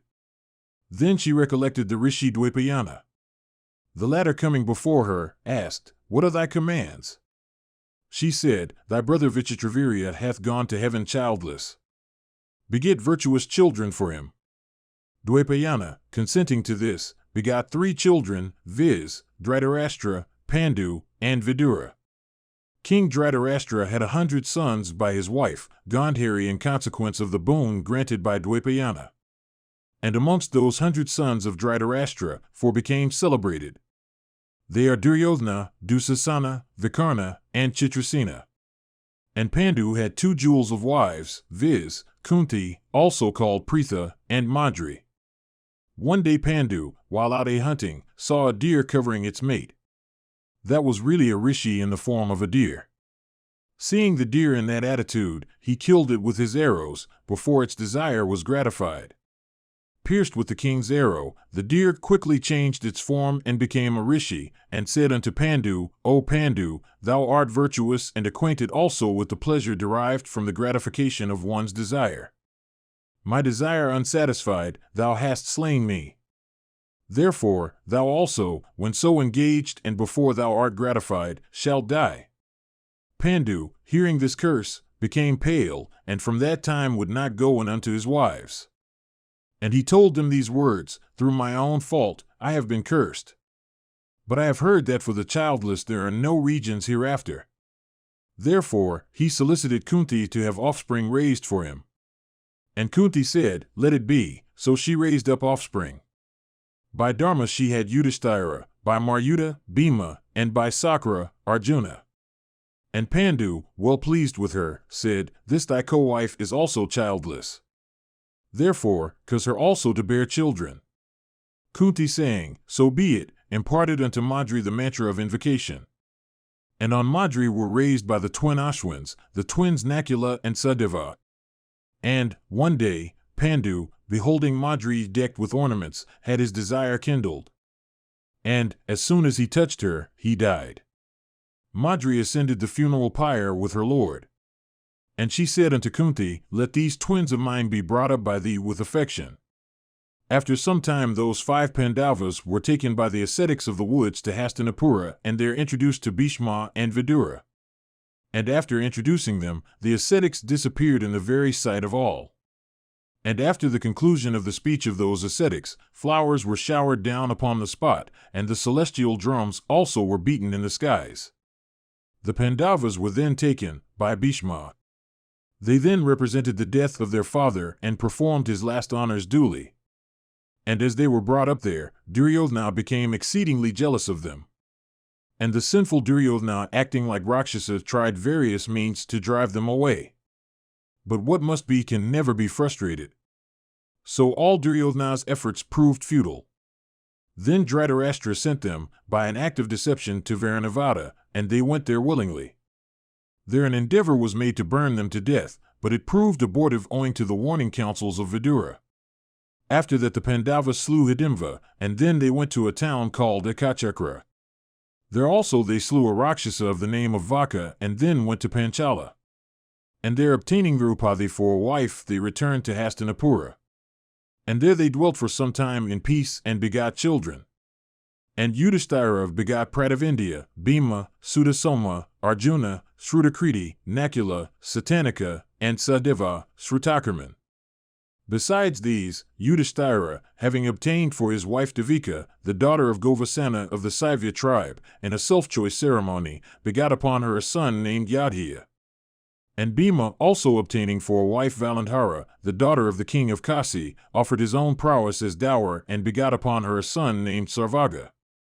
And Arjuna also, repairing to Dwaravati, brought away by force Subhadra, the sweet-speeched sister of Vasudeva, and returned in happiness to Hastinapura. And he begot upon her a son named Abhimanyu, endued with all accomplishments and dear to Vasudeva himself. And Nakula, obtaining for his wife Karanumati, the princess of Chedi, begot upon her a son named Niramathara. And Sadeva also married Vijaya, the daughter of Dayudamat, the king of Madra, obtaining her in a self-choice ceremony, and begot upon her a son named Suhotra.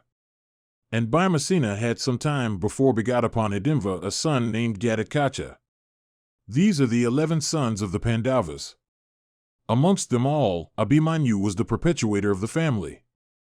He married Uttara, the daughter of Bharata, who brought forth a dead child whom Kunti took up on her lap at the command of Vasudeva, who said, "I will revive this child of 6 months." And though born before time, having been burnt by the fire of Aswathaman's weapon, and, therefore, deprived of strength and energy, he was revived by Vasudeva and endued with strength, energy, and prowess. And after reviving him, Vasudeva said, "Because this child hath been born in an extinct race, therefore he shall be called Parikshit." And Parikshit married Madravati, thy mother, O king, and thou art born to her, O Janamejaya. Thou hast also begotten 2 sons on thy wife Vapashtama, named Satanaka and Sankukarna. And Satanaka also hath begotten 1 son named Aswamedhadatta upon the princess of Videha. Thus have I, O king, recited the history of the descendants of Puru and of the Pandavas. This excellent, virtue-increasing, and sacred history should ever be listened to by vow-observing Brahmanas, by Kshatriyas devoted to the practices of their order and ready to protect their subjects, by Vaishyas with attention, and by Sudras with reverence, whose chief occupation is to wait upon the 3 other orders.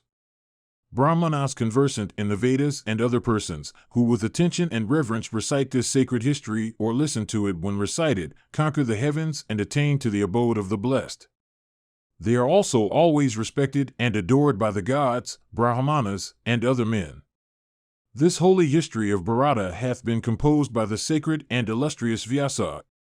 Veda-knowing Brahmanas and other persons who with reverence and without malice hear it recited, earn great religious merits and conquer the heavens. Though sinning, they are not disregarded by anyone. Here occurs a sloka, this, Bharata, is equal unto the Vedas, it is holy and excellent.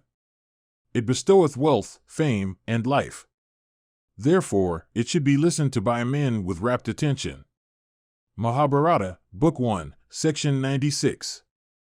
Vyasa said, there was a king known by the name of Mahabhisha born in the race of Ikshvaku. He was the lord of all the earth, and was truthful, in speech, and of true prowess.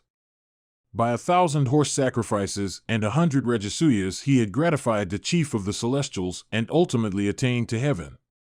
One day the celestials had assembled together and were worshipping Brahman. Many royal sages and King Mahabhisha also were present on the spot.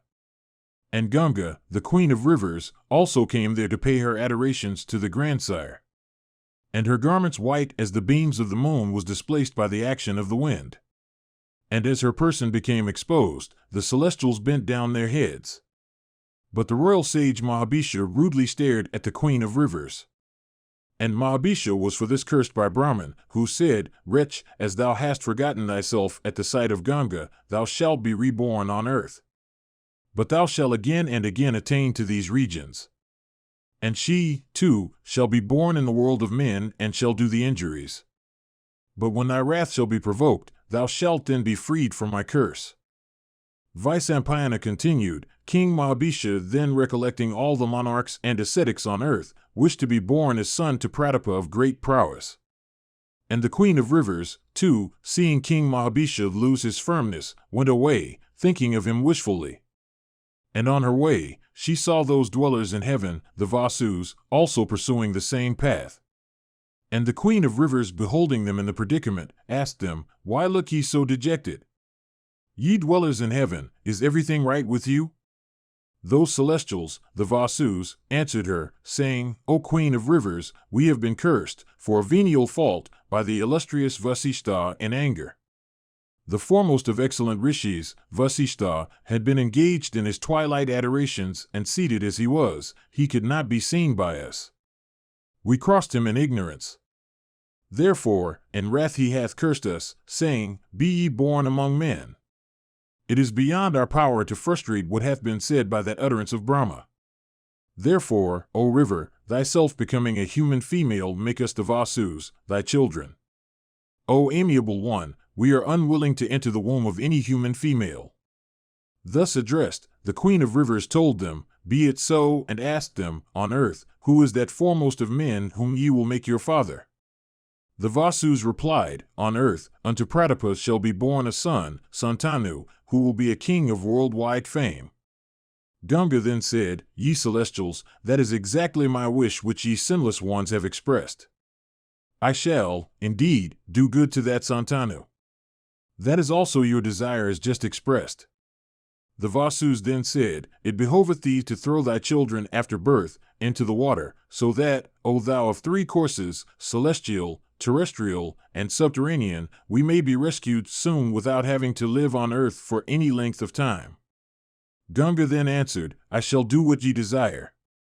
But in order that his intercourse with me may not be entirely fruitless, provide ye that one son at least may live. The Vasus then replied, We shall each contribute an eighth part of our respective energies with the sum thereof. Thou shalt have one son according to thy and his wishes. But this son shall not begot any children on earth. Therefore, that son of thine endued with great energy shall be childless. The Vasus, making this arrangement with Ganga, went away without waiting to the place they liked. Mahabharata, Book 1, Section 97. Vyasa said, There was a king of the name of Pratapa, who was kind to all creatures. He spent many years in ascetic penances at the source of the river Ganga. The accomplished and lovely Ganga, one day, assuming the form of a beautiful female and rising from the waters, made up to the monarch. The celestial maiden, endued with ravishing beauty, approached the royal sage engaged in ascetic austerities and sat upon his right thigh that was, for manly strength, a veritable solid tree. When the maiden of handsome face had so sat upon his lap, the monarch said unto her, O amiable one, what dost thou desire? What shall I do? The damsel answered, I desire thee, O king, for my husband. O foremost one of the Kurus, be mine. To refuse a woman coming of her own accord is never applauded by the wise. Pratapa answered, O thou of the fairest complexion, moved by lust, I never go in unto others' wives or women that are not of my order. This, indeed, is my virtuous vow. The maiden rejoined, I am not inauspicious or ugly. I am every way worthy of being enjoyed. I am a celestial maiden of rare beauty, I desire thee for my husband. Refuse me not, O king. To this Pratapa answered, I am, O damsel, abstaining from that course to which thou wouldst incite me. If I break my vow, sin will overwhelm and kill me. O thou of the fairest complexion, thou hast embraced me, sitting on my right thigh. But, O timid one, know that this is the seat for daughters and daughters-in-law. The left lap is for the wife, but thou hast not accepted that. Therefore, O best of women, I cannot enjoy thee as an object of desire. Be my daughter-in-law. I accept thee for my son. The damsel then said, O virtuous one, let it be as thou sayest. Let me be united with thy son. From my respect for thee, I shall be a wife of the celebrated Bharata race. Ye, of the Bharata race, are the refuge of all the monarchs on earth. I am incapable of numbering the virtues of this race even within 100 years. The greatness and goodness of many celebrated monarchs of this race are limitless. O Lord of all, let it be understood now that when I become thy daughter-in-law, thy son shall not be able to judge of the propriety of my acts. Living thus with thy son, I shall do good to him and increase his happiness. And he shall finally attain to heaven in consequence of the sons I shall bear him, and of his virtues and good conduct. Vyasa continued, O king, having said so, the celestial damsel disappeared then and there.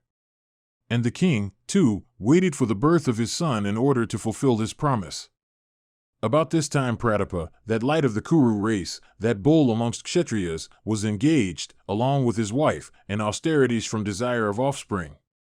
And when they had grown old, a son was born unto them. This was no other than Mahabharata. And the child was called Santanu because he was born when his father had controlled his passions by ascetic penances. And the best of Kurus, Santanu, knowing that region of indestructible bliss can be acquired by one's deeds alone, became devoted to virtue. When Santanu grew up into a youth, Pratapa addressed him and said, Some time ago, O Santanu, a celestial damsel came to me for thy good. If thou meetest that fair-complexioned one in secret, and if she solicit thee for children, accept her as thy wife. And, O sinless one, judge not of the propriety or impropriety of her action, and ask not who she is, or whose or whence, but accept her as thy wife at my command. Vyasa continued, Pratapa, having thus commanded his son Santanu and installed him on his throne, retired into the woods. And King Santanu, endued with great intelligence and equal unto Indra himself in splendor, became addicted to hunting and passed much of his time in the woods. And the best of monarchs always slew deer and buffaloes. And one day, as he was wandering along the bank of the Ganges, he came upon a region frequented by Siddhas and Charanas. And there he saw a lovely maiden of blazing beauty, and like unto another Shri herself, of faultless and pearly teeth, and decked with celestial ornaments, and attired in garments of fine texture that resembled in splendor the filaments of the lotus. And the monarch, on beholding that damsel, became surprised, and his raptures produced instant horripilation. With steadfast gaze he seemed to be drinking her charms, but repeated draughts failed to quench his thirst. The damsel also, beholding the monarch of blazing splendor moving about in great agitation, was moved herself and experienced an affection for him. She gazed and longed to gaze on him evermore. The monarch then in soft words addressed her and said, O slender-waisted one, be thou a goddess or the daughter of a Danava, be thou of the race of the Gandharvas or Apsaras, be thou of the Ikshas or the Nagas, or be thou of human origin, O thou of celestial beauty, I solicit thee to be my wife. Mahabharata, Book 1, Section 98. Vyasa said, the maiden then, hearing those soft and sweet words of the smiling monarch, and remembering her promise to the Vasus, addressed the king in reply.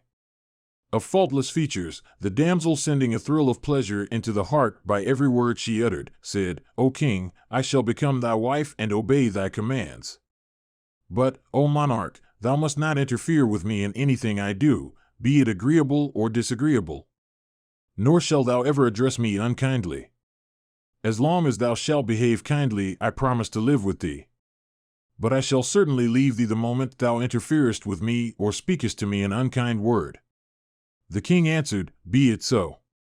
And thereupon the damsel, obtaining that excellent monarch, that foremost one of the Bharata race for her husband, became highly pleased. And King Santanu also, obtaining her for his wife, enjoyed to the full the pleasure of her company. And adhering to his promise, he refrained from asking her anything. And the Lord of Earth, Santanu, became exceedingly gratified with her conduct, beauty, magnanimity, and attention to his comforts. And the goddess Ganga also, of three courses, celestial, terrestrial, and subterranean, assuming a human form of superior complexion and endued with celestial beauty, lived happily as the wife of Santanu, having as the fruit of her virtuous acts, obtained for her husband, that tiger among kings equal unto Indra himself in splendor. And she gratified the king by her attractiveness and affection, by her wiles and love, by her music and dance, and became herself gratified. And the monarch was so enraptured with his beautiful wife that months, seasons, and years rolled on without his being conscious of them. And the king, while thus enjoying himself with his wife, had 8 children born unto him who in beauty were like the very celestials themselves. But, O Bharata, those children, one after another, as soon as they were born, were thrown into the river by Ganga, who said, This is for thy good. And the children sank to rise no more. The king, however, could not be pleased with such conduct. But he spoke not a word about it lest his wife should leave him. But when the 8th child was born, and when his wife as before was about to throw it smilingly into the river, the king, with a sorrowful countenance and desirous of saving it from destruction, addressed her and said, Kill it not. Who art thou and whose? Why dost thou kill thy own children? Murderess of thy sons, the load of thy sins is great. His wife, thus addressed, replied, O thou desirous of offspring, thou hast already become the first of those that have children. I shall not destroy this child of thine. But according to our agreement, the period of my stay with thee is at an end. I am Ganga, the daughter of Jahnu. I am ever worshipped by the great sages. I have lived with thee so long for accomplishing the purposes of the celestials. The 8 illustrious Vasus, endued with great energy, had, from Vasishtha's curse, to assume human forms. On earth, besides thee, there was none else to deserve the honor of being their begetter. There is no woman also on earth except one like me, a celestial of human form, to become their mother. I assumed a human form to bring them forth. Thou also, having become the father of the 8 Vasus, hast acquired many regions of perennial bliss. It was also agreed between myself and the Vasus that I should free them from their human forms as soon as they would be born. I have thus freed them from the curse of the Rishi Apava. Blessed be thou, I leave thee, O king. But rear thou this child of rigid vows. That I should live with thee so long was the promise I gave to the Vasus. And let this child be called Gangadatta. Mahabharata, Book 1, Section 99. Santanu asked, what was the fault of the Vasus, and who was Apava, through whose curse the Vasus had to be born among men? What also hath this child of thine, Gangadatta, done for which he shall have to live among men? Why also were the Vasus, the lords of the 3 worlds, condemned to be born amongst men? O daughter of Jahnu, tell me all. Vyasa continued, thus addressed, the celestial daughter of Jahnu, Ganga, then replied unto the monarch, her husband, that bull amongst men, saying, O best of Bharata's race, he who was obtained as son by Varuna was called Vasishtha, the Muni who afterwards came to be known as Apava. He had his asylum on the breast of the king of mountains called Meru. The spot was sacred and abounded with birds and beasts. And there bloomed at all times of the year flowers of every season. And, O best of Bharata's race, that foremost of virtuous men, the son of Varuna, practiced his ascetic penances in those woods abounding with sweet roots and water. Deksha had a daughter known by the name of Surabi, who, O bull of Bharata's race, for benefiting the world, brought forth, by her connection with Kasyapa, a daughter, Nandini, in the form of a cow. That foremost of all kind, Nandini, was the cow of plenty, capable of granting every desire. The virtuous son of Varuna obtained Nandini for his homo rights. And Nandini, dwelling in that hermitage which was adored by Munis, roamed about fearlessly in those sacred and delightful woods. One day, O bull of Bharata's race, there came into those woods adored by the gods and celestial rishis, the Vasus with Prithu at their head. And wandering there with their wives, they enjoyed themselves in those delightful woods and mountains. And as they wandered there, the slender-waisted wife of one of the Vasus, O thou of the prowess of Indra, saw in those woods Nandini, the cow of plenty. And seeing that cow possessing the wealth of all accomplishments, large eyes, full udders, fine tail, beautiful hoofs, and every other auspicious sign, and yielding much milk, she showed the animal to her husband Dayu. O thou of the prowess of the first of elephants, when Dayu was shown that cow, he began to admire her several qualities and addressing his wife, said, O black-eyed girl of fair thighs, this excellent cow belongeth to that rishi whose is this delightful asylum. O slender-waisted one, that mortal who drinketh the sweet milk of this cow remaineth in unchanged youth for 10,000 years. O best of monarchs, hearing this, the slender-waisted goddess of faultless features then addressed her lord of blazing splendor and said, There is on earth a friend of mine, Chitrangada by name, possessed of great beauty and youth. She is the daughter of that god among men, the royal sage Usanara, endued with intelligence and devoted to truth. I desire to have this cow, O illustrious one, with her calf for that friend of mine. Therefore, O best of celestials, bring that cow so that my friend drinking of her milk may alone become on earth free from disease and decrepitude. O illustrious and blameless one, it behoveth thee to grant me this desire of mine. There is nothing that would be more agreeable to me. On hearing these words of his wife, Dayu, moved by the desire of humoring her, stole that cow, aided by his brothers Prithu and the others.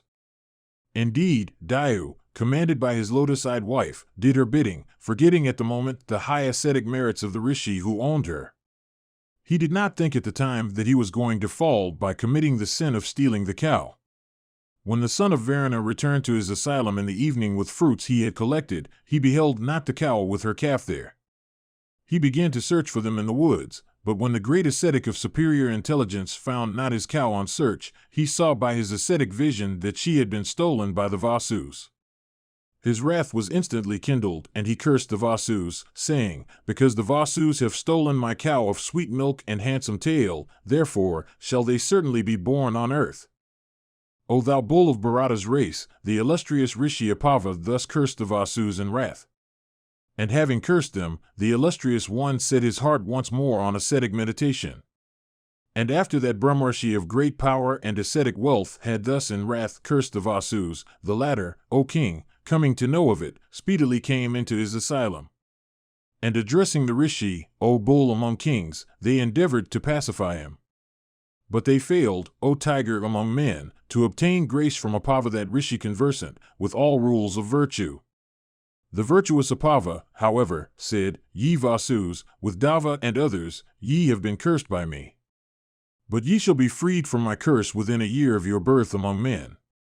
But he for whose deed ye have been cursed by me, he, viz., Dayu, shall for his sinful act have to dwell on earth for a length of time. I shall not make futile the words I have uttered in wrath. Dayu, though dwelling on earth, shall not beget children. He shall, however, be virtuous and conversant with the Scriptures. He shall be an obedient son to his father, but he shall have to abstain from the pleasure of female companionship. Thus addressing the Vasus, the great Rishi went away. The Vasus then together came to me. And, O king, they begged of me the boon that as soon as they would be born, I should throw them into the water. And, O best of kings, I did as they desired, in order to free them from their earthly life. And O best of kings, from the Rishi's curse, this one only, viz., Dayu, himself, is to live on earth for some time. Vyasa continued, having said this, the goddess disappeared then and there. And taking with her the child, she went away to the region she chose. And that child of Santanu was named both Gangaya and Devavrata and excelled his father in all accomplishments. Santanu, after the disappearance of his wife, returned to his capital with a sorrowful heart. I shall now recount to thee the many virtues and the great good fortune of the illustrious King Santanu of the Bharata race. Indeed, it is this splendid history that is called the Mahabharata. Mahabharata, Book 1, Section 100. Vyasa said, the monarch Santanu, the most adored of the gods and royal sages, was known in all the worlds for his wisdom, virtues, and truthfulness of speech. The qualities of self-control, liberality, forgiveness, intelligence, modesty, patience, and superior energy ever dwelt in that bull among men, viz., Santanu, that great being endued with these accomplishments and conversant with both religion and profit, the monarch was at once the protector of the Bharata race and all human beings. His neck was marked with 3 lines, like a conch shell, his shoulders were broad, and he resembled in prowess an infuriated elephant. It would seem that all the auspicious signs of royalty dwelt in his person, considering that to be their fittest abode. Men, seeing the behavior of that monarch of great achievements, came to know that virtue was ever superior to pleasure and profit. These were the attributes that dwelt in that great being, that bull among men, Santanu. And truly there was never a king like Santanu. All the kings of the earth, beholding him devoted to virtue, bestowed upon that foremost of virtuous men the title of King of Kings.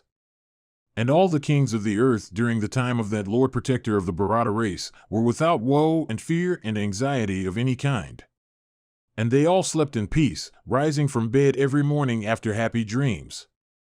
And owing to that monarch of splendid achievements resembling Indra himself in energy, all the kings of the earth became virtuous and devoted to liberality, religious acts, and sacrifices. And when the earth was ruled by Santanu and other monarchs like him, the religious merits of every order increased very greatly. The Kshatriyas served the Brahmanas, the Vaishyas waited upon the Kshatriyas, and the Sudras, adoring the Brahmanas and the Kshatriyas, waited upon the Vaishyas. And Santanu, residing in Hastinapura, the delightful capital of the Kurus, ruled the whole earth bounded by seas. He was truthful and guileless, and like the king of the celestials himself, conversant with the dictates of virtue. And from the combination in him of liberality, religion, and asceticism, he acquired a great good fortune. He was free from anger and malice, and was handsome in person like Soma himself. In splendor he was like the sun, and in impetuosity of valor like Vayu. In wrath he was like Yama, and in patience like the earth. And, O king, while Santanu ruled the earth, no deer, boars, birds, or other animals were needlessly slain. In his dominions the great virtue of kindness to all creatures prevailed, and the king himself, with the soul of mercy, and void of desire and wrath, extended equal protection unto all creatures. Then sacrifices in honor of the gods, the rishis, and pitris commenced, and no creature was deprived of life sinfully. And Santanu was the king and father of all of those that were miserable and those that had no protectors, of birds and beasts, in fact, of every created thing. And during the rule of the best of Kurus of that king of king's speech became united with truth, and the minds of men were directed towards liberality and virtue. And Santanu, having enjoyed domestic felicity for 36 years, retired into the woods.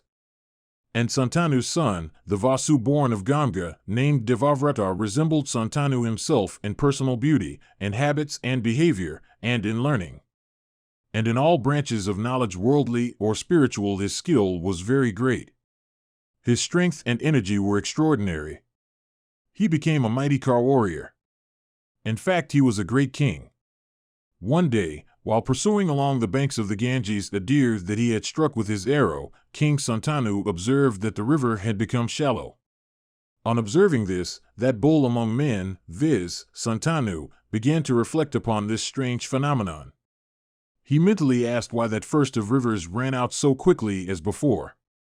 And while seeking for a cause, the illustrious monarch beheld that a youth of great comeliness, well-built and amiable person, like Indra himself, had, by his keen celestial weapon, checked the flow of the river. And the king, beholding this extraordinary feat of the river Ganga having been checked in her course near where that youth stood, became very much surprised. This youth was no other than Santanu's son himself. But as Santanu had seen his son only once a few moments after his birth, he had not sufficient recollection to identify that infant with the youth before his eyes. The youth, however, seeing his father, knew him at once, but instead of disclosing himself, he clouded the king's perception by his celestial powers of illusion and disappeared in his very sight.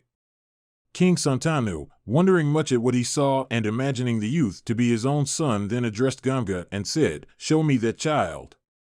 Ganga, thus addressed, assuming a beautiful form, and holding the boy decked with ornaments in her right arm, showed him to Santanu. And Santanu did not recognize that beautiful female bedecked with ornaments and attired in fine robes of white, although he had known her before. And Ganga said, "O tiger among men, that 8th son whom thou hadst some time before begot upon me is this. Know that this excellent child is conversant with all weapons, O monarch, take him now. I have reared him with care. And go home, O tiger among men, taking him with thee. Endued with superior intelligence, he has studied with Vasishtha the entire Vedas with their branches.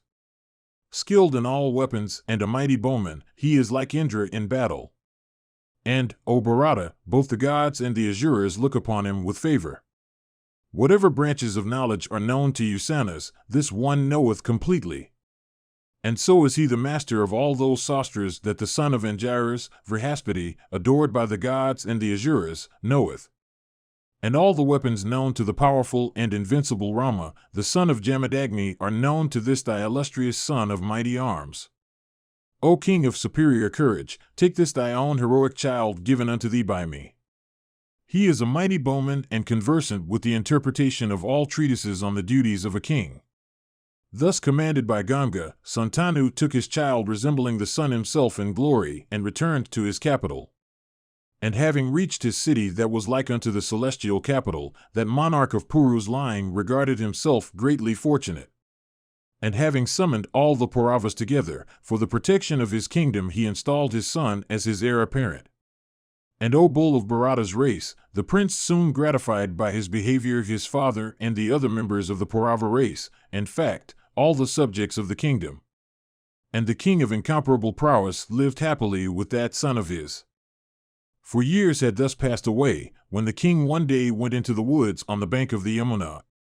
And while the king was rambling there, he perceived a sweet scent coming from an unknown direction. And the monarch, impelled by the desire of ascertaining the cause, wandered hither and thither. And in course of his ramble, he beheld a black-eyed maiden of celestial beauty, the daughter of a fisherman. The king, addressing her, said, "Who art thou, and whose daughter? What dost thou do here, O timid one?" She answered, "Blessed be thou. I am the daughter of the chief of the fishermen." At his command, I am engaged for religious merit, and rowing passengers across this river in my boat. And Santanu, beholding that maiden of celestial form endued with beauty, amiableness, and such fragrance, desired her for his wife. And repairing unto her father, the king solicited his consent to the proposed match. But the chief of the fishermen replied to the monarch, saying, O king, as soon as my daughter of superior complexion was born, it was, of course, understood that she should be bestowed upon a husband. But listen to the desire I have cherished all along in my heart. O sinless one, thou art truthful. If thou desirest to obtain this maiden as a gift from me, give me then this pledge. If, indeed, thou givest the pledge, I will of course bestow my daughter upon thee, for truly I can never obtain a husband for her equal to thee. Santanu, hearing this, replied, When I have heard of the pledge thou askest, I shall then say whether I would be able to grant it. If it is capable of being granted, I shall certainly grant it. Otherwise, how shall I grant it? The fisherman said, O king, what I ask of thee is this: the son born of this maiden shall be installed by thee on thy throne, and none else shall thou make thy successor. Vyasa continued, O Bharata, when Santanu heard this, he felt no inclination to grant such a boon, though the fire of desire sorely burnt him within. The king, with his heart afflicted by desire, returned to Hastinapura, thinking all the way of the fisherman's daughter. And having returned home, the monarch passed his time in sorrowful meditation. One day, Devavrata, approaching his afflicted father, said, All is prosperity with thee, all chiefs obey thee, then how is it that thou grievest thus? Absorbed in thy own thoughts, thou speakest not a word to me in reply. Thou goest not out on horseback now, thou lookest pale and emaciated, having lost all animation. I wish to know the disease thou sufferest from, so that I may endeavor to apply a remedy. Thus addressed by his son, Santanu answered, Thou sayest truly, O son, that I have become melancholy. I will also tell thee why I am so. O thou of Bharata's line, thou art the only scion of this our large race. Thou art always engaged in sports of arms and achievements of prowess. But, O son, I am always thinking of the instability of human life. If any danger overtake thee, O child of Ganga, the result is that we become sonless. Truly thou alone art to me as a century of sons. I do not, therefore, desire to wed again. I only desire and pray that prosperity may ever attend thee, so that our dynasty may be perpetuated. The wise say that he that hath one son hath no son. Sacrifices before fire and the knowledge of the three Vedas yield, it is true, everlasting religious merit, but all these, in point of religious merit, do not come up to a 16th part of the religious merit attainable on the birth of a son. Indeed, in this respect, there is hardly any difference between men and the lower animals. O wise one, I do not entertain a shadow of doubt that one attains to heaven in consequence of his having begotten a son. The Vedas, which constitute the root of the Puranas and are regarded as authoritative even by the gods, contain numerous proof of this. O thou of Bharata's race, thou art a hero of excitable temper, who is always engaged in the exercise of arms. It is very probable that thou wilt be slain on the field of battle. If it so happen, what then will be the state of the Bharata dynasty? It is this thought that hath made me so melancholy. I have now told thee fully the causes of my sorrow. Vyasa continued, Devavrata, who was endued with great intelligence, having ascertained all this from the king, reflected within himself for a while. He then went to the old minister devoted to his father's welfare and asked him about the cause of the king's grief. O bull of Bharata's race, when the prince questioned the minister, the latter told him about the boon that was demanded by the chief of the fishermen in respect of his daughter Gandhavati. Then Devavrata, accompanied by many Kshatriya chiefs of venerable age, personally repaired to the chief of the fishermen and begged of him his daughter on behalf of the king. The chief of the fishermen received him with due adorations, and, O thou of Bharata's race, when the prince took his seat in the court of the chief, the latter addressed him and said, O bull among the Bharatas, thou art the first of all wielders of weapons and the only son of Santanu. Thy power is great. But I have something to tell thee. If the bride's father was Indra himself, even then he would have to repent of rejecting such an exceedingly honorable and desirable proposal of marriage. The great man of whose seed this celebrated maiden named Satyavati was born is, indeed, equal to you in virtue. He hath spoken to me on many occasions of the virtues of thy father, and told me that the king alone is worthy of marrying Satyavati. Let me tell you that I have even rejected the solicitations of that best of Brahmarshis, the celestial sage Asita, who, too, had often asked for Satyavati's hand in marriage. I have only one word to say on the part of this maiden. In the matter of the proposed marriage, there is one great objection founded on the fact of a rival in the person of a co-wife's son. O oppressor of all foes, he hath no security, even if he be an Asura or a Gandharv, who hath a rival in thee. There is this only objection to the proposed marriage, and nothing else. Blessed be thou.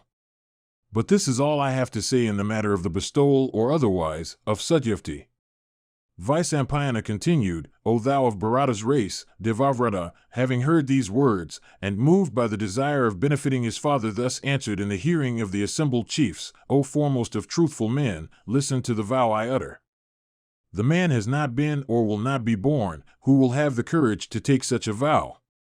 I shall accomplish all that thou demandest. The son that may be born of this maiden shall be our king. Thus addressed, the chief of the fishermen, impelled by desire of sovereignty for his daughter's son, to achieve the almost impossible, then said, O thou of virtuous soul, thou art come hither as full agent on behalf of thy father Santanu of immeasurable glory, be thou also the sole manager on my behalf in the matter of the bestowal of this my daughter. But, O amiable one, there is something else to be said, something else to be reflected upon by thee. O suppressor of foes, those that have daughters, from the very nature of their obligations, must say what I say. O thou that art devoted to truth, the promise thou hast given in the presence of these chiefs for the benefit of Satyavati hath, indeed, been worthy of thee. O thou of mighty arms, I have not the least doubt of its ever being violated by thee. But I have my doubts in respect of the children thou mayst beget. Vyasa continued, O king, the son of Ganga, devoted to truth, having ascertained the scruples of the chief of the fishermen, then said, moved thereto by the desire of benefiting his father, chief of fishermen, thou best of men, listen to what I say in the presence of these assembled kings. Ye kings, I have already relinquished my right to the throne, I shall now settle the matter of my children. O fishermen, from this day I adopt the vow of Brahmacharya, study and meditation in celibacy. If I die sonless, I shall yet attain to regions of perennial bliss in heaven. Vyasa continued, upon these words of the son of Ganga, the hair on the fisherman's body stood on end from glee, and he replied, I bestow my daughter. Immediately after, the Apsaras and the gods with diverse tribes of rishis began to rain down flowers from the firmament upon the head of Devavrata and exclaimed, This one is Bhishma, the terrible. Bhishma then, to serve his father, addressed the illustrious damsel and said, O mother, ascend this chariot, and let us go unto our house. Vyasa continued, having said this, Bhishma helped the beautiful maiden into his chariot. On arriving with her at Hastinapura, he told Santanu everything as it had happened. And the assembled kings, jointly and individually, applauded his extraordinary act and said, He is really Bhishma, the terrible. And Santanu also, hearing of the extraordinary achievements of his son, became highly gratified and bestowed upon the high-souled prince the boon of death at will, saying, Death shall never come to thee as long as thou desirest to live. Truly death shall approach thee, O sinless one, having first obtained thy command. Mahabharata, Book 1, Section 101. Vyasa said, O monarch, after the nuptials were over, King Santanu established his beautiful bride in his household. Soon after was born of Satyavati an intelligent and heroic son of Santanu named Chitrangada. He was endued with great energy and became an eminent man. The Lord Santanu of great prowess also begot upon Satyavati another son named Vichitravirya, who became a mighty bowman and who became king after his father. And before that bull among men, viz., Vichitravirya, attained to majority, the wise king Santanu realized the inevitable influence of time. And after Santanu had ascended to heaven, Bhishma, placing himself under the command of Satyavati, installed that suppressor of foes, viz., Chitrangada, on the throne, who, having soon vanquished by his prowess all monarchs, considered not any man as his equal. And beholding that he could vanquish men, asuras, and the very gods, his namesake, the powerful king of the Gandharvas, approached him for an encounter. Between that Gandharv and that foremost one of the Kurus, who were both very powerful, there occurred on the field of Kurukshetra a fierce combat which lasted full 3 years on the banks of the Sarasvati. In that terrible encounter, characterized by thick showers of weapons, and in which the combatants ground each other fiercely, the Gandharv, who had greater prowess or strategic deception, slew the Kuru prince. Having slain Chitrangada, that first of men and oppressor of foes, the Gandharv ascended to heaven. When that tiger among men endued with great prowess was slain, Bhishma, the son of Santanu, performed, O king, all his obsequies. He then installed the boy Vichitravirya of mighty arms, still in his minority, on the throne of the Kurus. And Vichitravirya, placing himself under the command of Bhishma, ruled the ancestral kingdom. And he adored Santanu's son Bhishma, who was conversant with all the rules of religion and law, so, indeed, Bhishma also protected him that was so obedient to the dictates of duty. Mahabharata, Book 1, Section 102. Vyasa said, O thou of Kuru's race, after Chitrangada was slain, his successor Vichitravirya being a minor, Bhishma ruled the kingdom, placing himself under the command of Satyavati. When he saw that his brother, who was the foremost of intelligent men, attained to majority, Bhishma set his heart upon marrying Vichitravirya. At this time he heard that the 3 daughters of the king of Kasi, all equal in beauty to the Apsaras themselves, would be married on the same occasion, selecting their husbands at a self-choice ceremony. Then that foremost of Kar warriors, that vanquisher of all foes, at the command of his mother, went to the city of Varanasi in a single chariot. There Bhishma, the son of Santanu, saw that innumerable monarchs had come from all directions, and there he also saw those 3 maidens that would select their own husbands. And when the assembled kings were each being mentioned by name, Bhishma chose those maidens on behalf of his brother. And taking them upon his chariot, Bhishma, that first of smiters in battle, addressed the kings, O monarch, and said in a voice deep as the roar of the clouds, The wise have directed that when an accomplished person has been invited, a maiden may be bestowed on him, decked with ornaments and along with many valuable presents. Others again may bestow their daughters by accepting a couple of kine. Some again bestow their daughters by taking a fixed sum, and some take away maidens by force. Some wed with the consent of the maidens, some by drugging them into consent, and some by going unto the maidens' parents and obtaining their sanction. Some again obtain wives as presents for assisting at sacrifices. Of these, the learned always applaud the 8th form of marriage. Kings, however, speak highly of the Swayamvara, the 5th form as above, and themselves wed according to it. But the sages have said that wife is dearly to be prized who is taken away by force, after the slaughter of opponents, from amidst the concourse of princes and kings invited to a self-choice ceremony. Therefore, ye monarchs, I bear away these maidens hence by force. Strive ye, to the best of your might, to vanquish me or to be vanquished. Ye monarchs, I stand here resolved to fight. Kuru prince, endued with great energy, thus addressing the assembled monarchs and the king of Kasi, took upon his car those maidens. And having taken them up, he sped his chariot away, challenging the invited kings to a fight. The challenged monarchs then all stood up, slapping their arms and biting their nether lips in wrath. And loud was the din produced, as, in a great hurry, they began to cast off their ornaments and put on their armor. And the motion of their ornaments and armor, O Janamajaya, brilliant as these were, resembled meteoric flashes in the sky. And with brows contracted and eyes red with rage, the monarchs moved in impatience, their armor and ornaments dazzling or waving with their agitated steps. The charioteers soon brought handsome cars with fine horses harnessed thereto.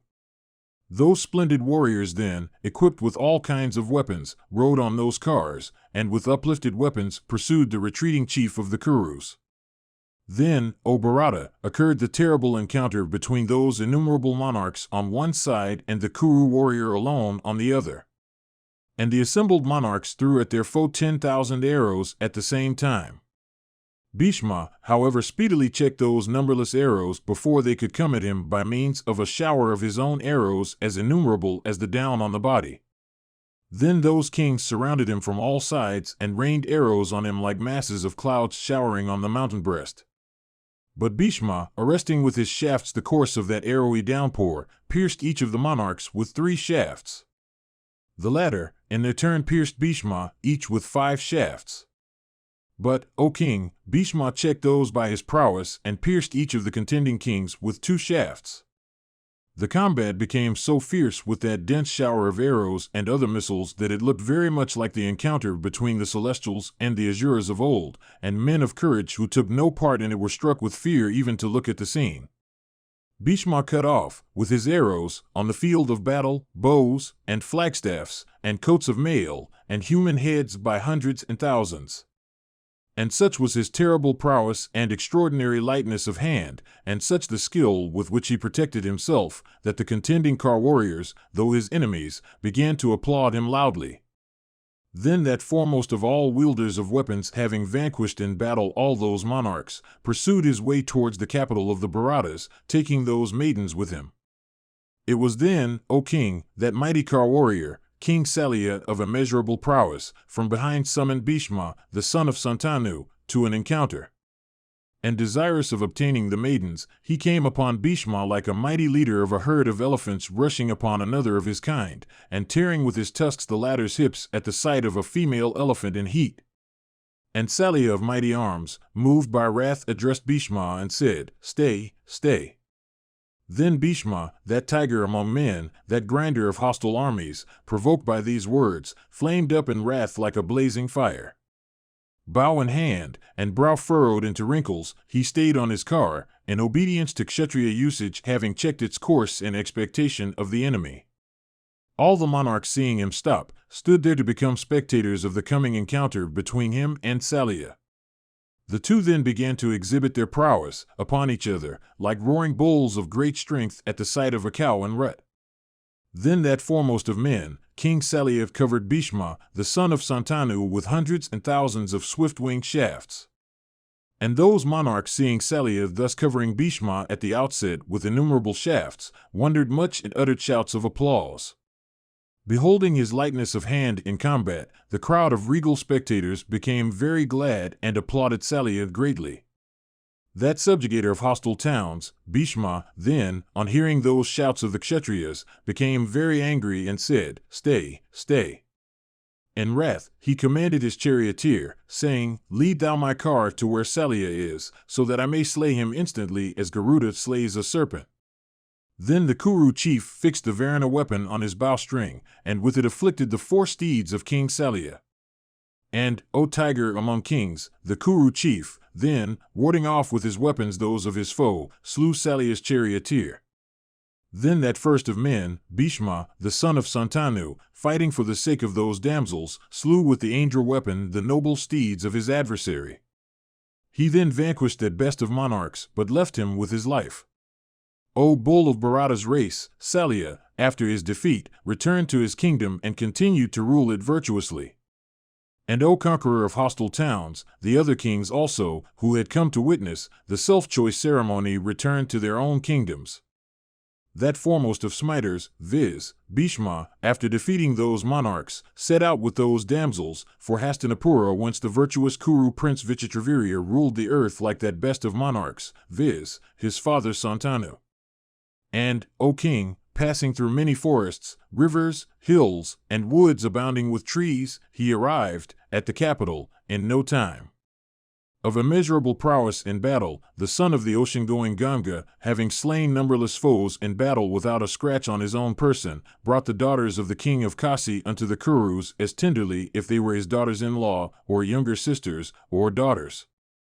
And Bhishma of mighty arms, impelled by the desire of benefiting his brother, having by his prowess brought them thus, then offered those maidens possessing every accomplishment unto Vichitravirya. Conversant with the dictates of virtue, the son of Santanu, having achieved such an extraordinary feat according to kingly custom, then began to make preparations for his brother's wedding. And when everything about the wedding had been settled by Bhishma in consultation with Satyavati, the eldest daughter of the king of Kasi, with a soft smile, told him these words, "At heart I had chosen the king of Sauba for my husband. He had, in his heart, accepted me for his wife. This was also approved by my father. At the self-choice ceremony also I would have chosen him as my lord. Thou art conversant with all the dictates of virtue, knowing all this, do as thou likest." Thus addressed by that maiden in the presence of the Brahmanas, the heroic Bhishma began to reflect as to what should be done. As he was conversant with the rules of virtue, he consulted with the Brahmanas who had mastered the Vedas, and permitted Amba, the eldest daughter of the ruler of Kasi, to do as she liked. But he bestowed with due rights the two other daughters, Ambika and Ambalika, on his younger brother Vichitravirya. And though Vichitravirya was virtuous and abstemious, yet, proud of youth and beauty, he soon became lustful after his marriage. And both Ambika and Ambalika were of tall stature, and of the complexion of molten gold. And their heads were covered with black curly hair, and their fingernails were high and red, their hips were fat and round, and their breasts full and deep. And endued with every auspicious mark, the amiable young ladies considered themselves to be wedded to a husband who was every way worthy of themselves, and extremely loved and respected Vichitravirya. And Vichitravirya also, endued with the prowess of the celestials and the beauty of the twin Ashwins, could steal the heart of any beautiful woman. And the prince passed 7 years uninterruptedly in the company of his wives. He was attacked while yet in the prime of youth, with phthisis. Friends and relatives in consultation with one another tried to effect a cure. But in spite of all efforts, the Kuru prince died, setting like the evening sun. The virtuous Bhishma then became plunged into anxiety and grief, and in consultation with Satyavati caused the obsequial rites of the deceased to be performed by learned priests and the several of the Kuru race. Mahabharata, Book 1, Section 103. Vyasa said, "The unfortunate Satyavati then became plunged in grief on account of her son. And after performing with her daughters-in-law the funeral rites of the deceased, consoled, as best she could, her weeping daughters-in-law and Bhishma, that foremost of all wielders of weapons. And turning her eyes to religion, and to the paternal and maternal lines of the Kurus, she addressed Bhishma and said, the funeral cake, the achievements, and the perpetuation of the line of the virtuous and celebrated Santanu of Kuru's race, all now depend on thee. As the attainment of heaven is inseparable from good deeds, as long life is inseparable from truth and faith, so is virtue inseparable from thee. O virtuous one, thou art well acquainted, in detail and in the abstract, with the dictates of virtue, with various Shrutis, and with all the branches of the Vedas. Know very well that thou art equal unto Sukra and Angiras as regards firmness in virtue, knowledge of the particular customs of families, and readiness of inventions under difficulties. Therefore, O foremost of virtuous men, relying on thee greatly, I shall appoint thee in a certain matter. Hearing me, it behoveth thee to do my bidding. O bull among men, my son and thy brother, endued with energy and dear unto thee, hath gone childless to heaven while still a boy. These wives of thy brother, the amiable daughters of the ruler of Kasi, possessing beauty and youth, have become desirous of children. Therefore, O thou of mighty arms, at my command, raise offspring on them for the perpetuation of our line. It behoveth thee to guard virtue against loss. Install thyself on the throne and rule the kingdom of the Bharatas. Wed thou duly a wife. Plunge not thy ancestors into hell." Vyasa continued, thus addressed by his mother and friends and relatives, that oppressor of foes, the virtuous Bhishma, gave this reply conformable to the dictates of virtue, O mother, what thou sayest is certainly sanctioned by virtue.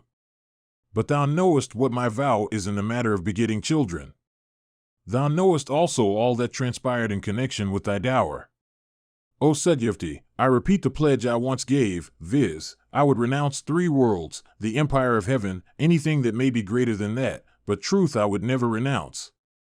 The earth may renounce its scent, water may renounce its moisture, light may renounce its attribute of exhibiting forms, air may renounce its attribute of touch, the sun may renounce his glory, fire, its heat, the moon, his cooling rays, space, its capacity of generating sound, the slayer of Vritra, his prowess, the god of justice, his impartiality, but I cannot renounce truth.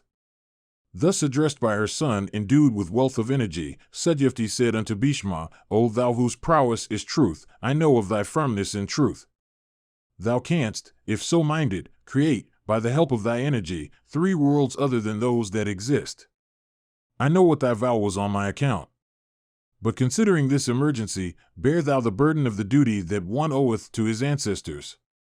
O punisher of foes, act in such a way that the lineal link may not be broken and our friends and relatives may not grieve. Thus urged by the miserable and weeping Satyavati, speaking such words inconsistent with virtue from grief at the loss of her son, Bhishma addressed her again and said, O queen, turn not thy eyes away from virtue. O, destroy us not. Breach of truth by a kshatriya is never applauded in our treatises on religion. I shall soon tell thee, O queen, what the established kshatriya usage is, to which recourse may be had to prevent Santanu's line becoming extinct on earth. Hearing me, reflect on what should be done in consultation with learned priests and those that are acquainted with practices allowable in times of emergency and distress, forgetting not at the same time what the ordinary course of social conduct is. Mahabharata, Book 1, Section 104. Bhishma continued, in olden days, Rama, the son of Jamadagni, in anger at the death of his father, slew with his battle axe the king of the Haihyas. And Rama, by cutting off the 1,000 arms of Arjuna, the Haihaya king, achieved a most difficult feat in the world. Not content with this, he set out on his chariot for the conquest of the world, and taking up his bow he cast around his mighty weapons to exterminate the Kshatriyas. And the illustrious scion of Bhrigu's race, by means of his swift arrows, annihilated the Kshatriya tribe 21 times. And when the earth was thus deprived of Kshatriyas by the great Rishi, the Kshatriya ladies all over the land had offspring raised by Brahmanas skilled in the Vedas. It has been said in the Vedas that the son so raised belongeth to him that had married the mother. And the Kshatriya ladies went in unto the Brahmanas not lustfully, but from motives of virtue. Indeed, it was thus that the Kshatriya race was revived. In this connection there is another old history that I will recite to you. There was in olden days a wise rishi of the name of Utathya. He had a wife of the name Mamata whom he dearly loved. One day Utathya's younger brother Vrihaspati, the priest of the celestials, endued with great energy, approached Mamata. The latter, however, told her husband's younger brother, that foremost of eloquent men, that she had conceived from her connection with his elder brother, and that, therefore, he should not then seek for the consummation of his wishes.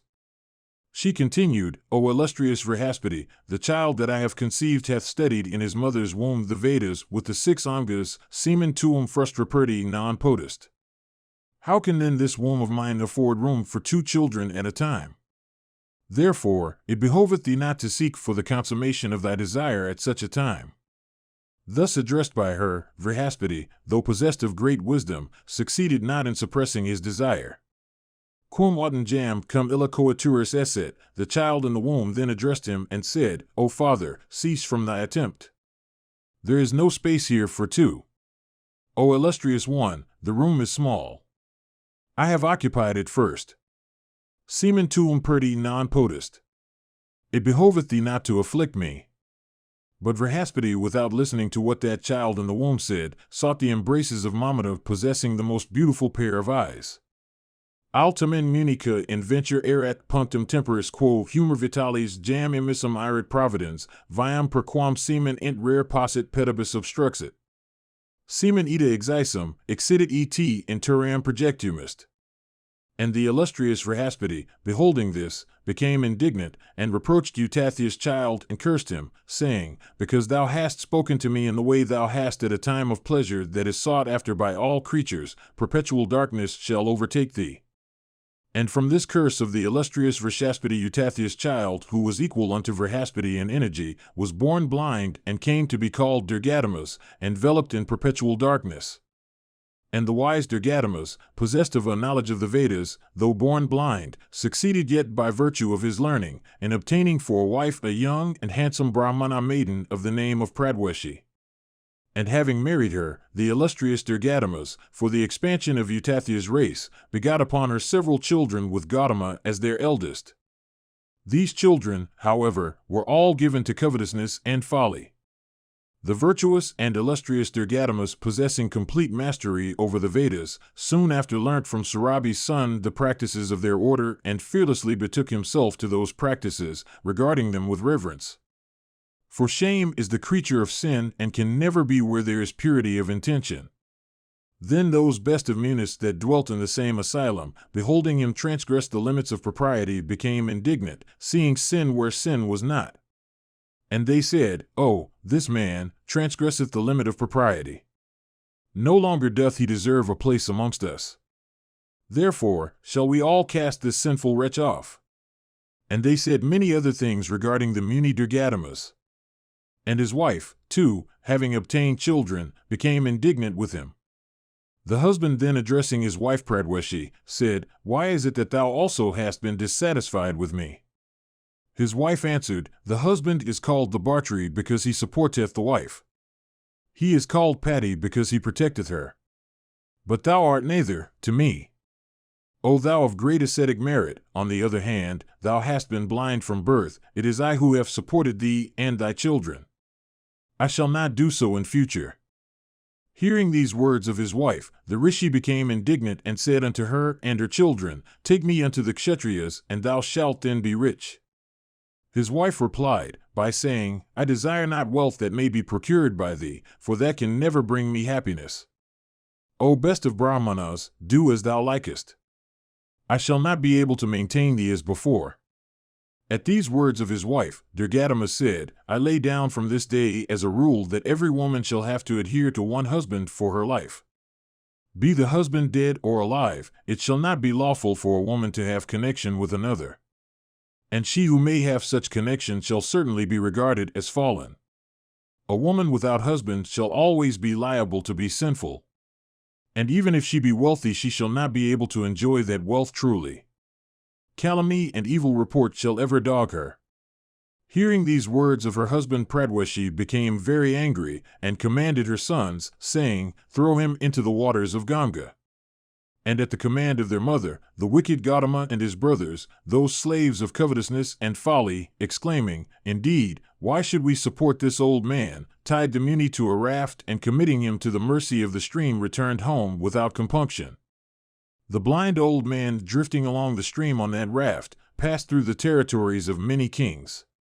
One day a king named Vali, conversant with every duty, went to the Ganges to perform his ablutions. And as the monarch was thus engaged, the raft to which the rishi was tied approached him. And as it came, the king took the old man. The virtuous Vali, ever devoted to truth, then learning who the man was that was thus saved by him, chose him for raising up offspring. And Vali said, "O illustrious one, it behoveth thee to raise upon my wife a few sons that shall be virtuous and wise." Thus addressed, the rishi, endued with great energy, expressed his willingness. Thereupon King Vali sent his wife Sudeshna unto him. But the queen, knowing that the latter was blind and old, went not unto him. She sent unto him her nurse. And upon that Sudra woman the virtuous rishi of passions, under full control, begot 11 children, of whom Kakshavat was the eldest. And beholding those 11 sons with Kakshavat as the eldest, who had studied all the Vedas and who, like rishis, were utterers of Brahma and were possessed of great power, King Vali one day asked the rishi, saying, "Are these children mine?" The rishi replied, "No, they are mine. Kakshavat and others have been begotten by me upon a Sudra woman. Thy unfortunate queen Sudeshna, seeing me blind and old, insulted me by not coming herself, but sending unto me, instead, her nurse." The king then pacified that best of rishis, and sent unto him his queen Sudeshna. The rishi, by merely touching her person, said to her, "Thou shalt have 5 children named Anga, Vanga, Kalinga, Pundra, and Sama, who shall be like unto Surya, sun, himself in glory. And after their names as many countries shall be known on earth. It is after their names that their dominions have come to be called Anga, Vanga, Kalinga, Pundra, and Sama." It was thus that the line of Vali was perpetuated, in days of old, by a great rishi. And it was thus also that many mighty bowmen and great car warriors wedded to virtue, sprung in the Kshatriya race from the seed of Brahmanas. Hearing this, O mother, do as thou likest, as regards the matter in hand. Mahabharata, Book 1, Section 105.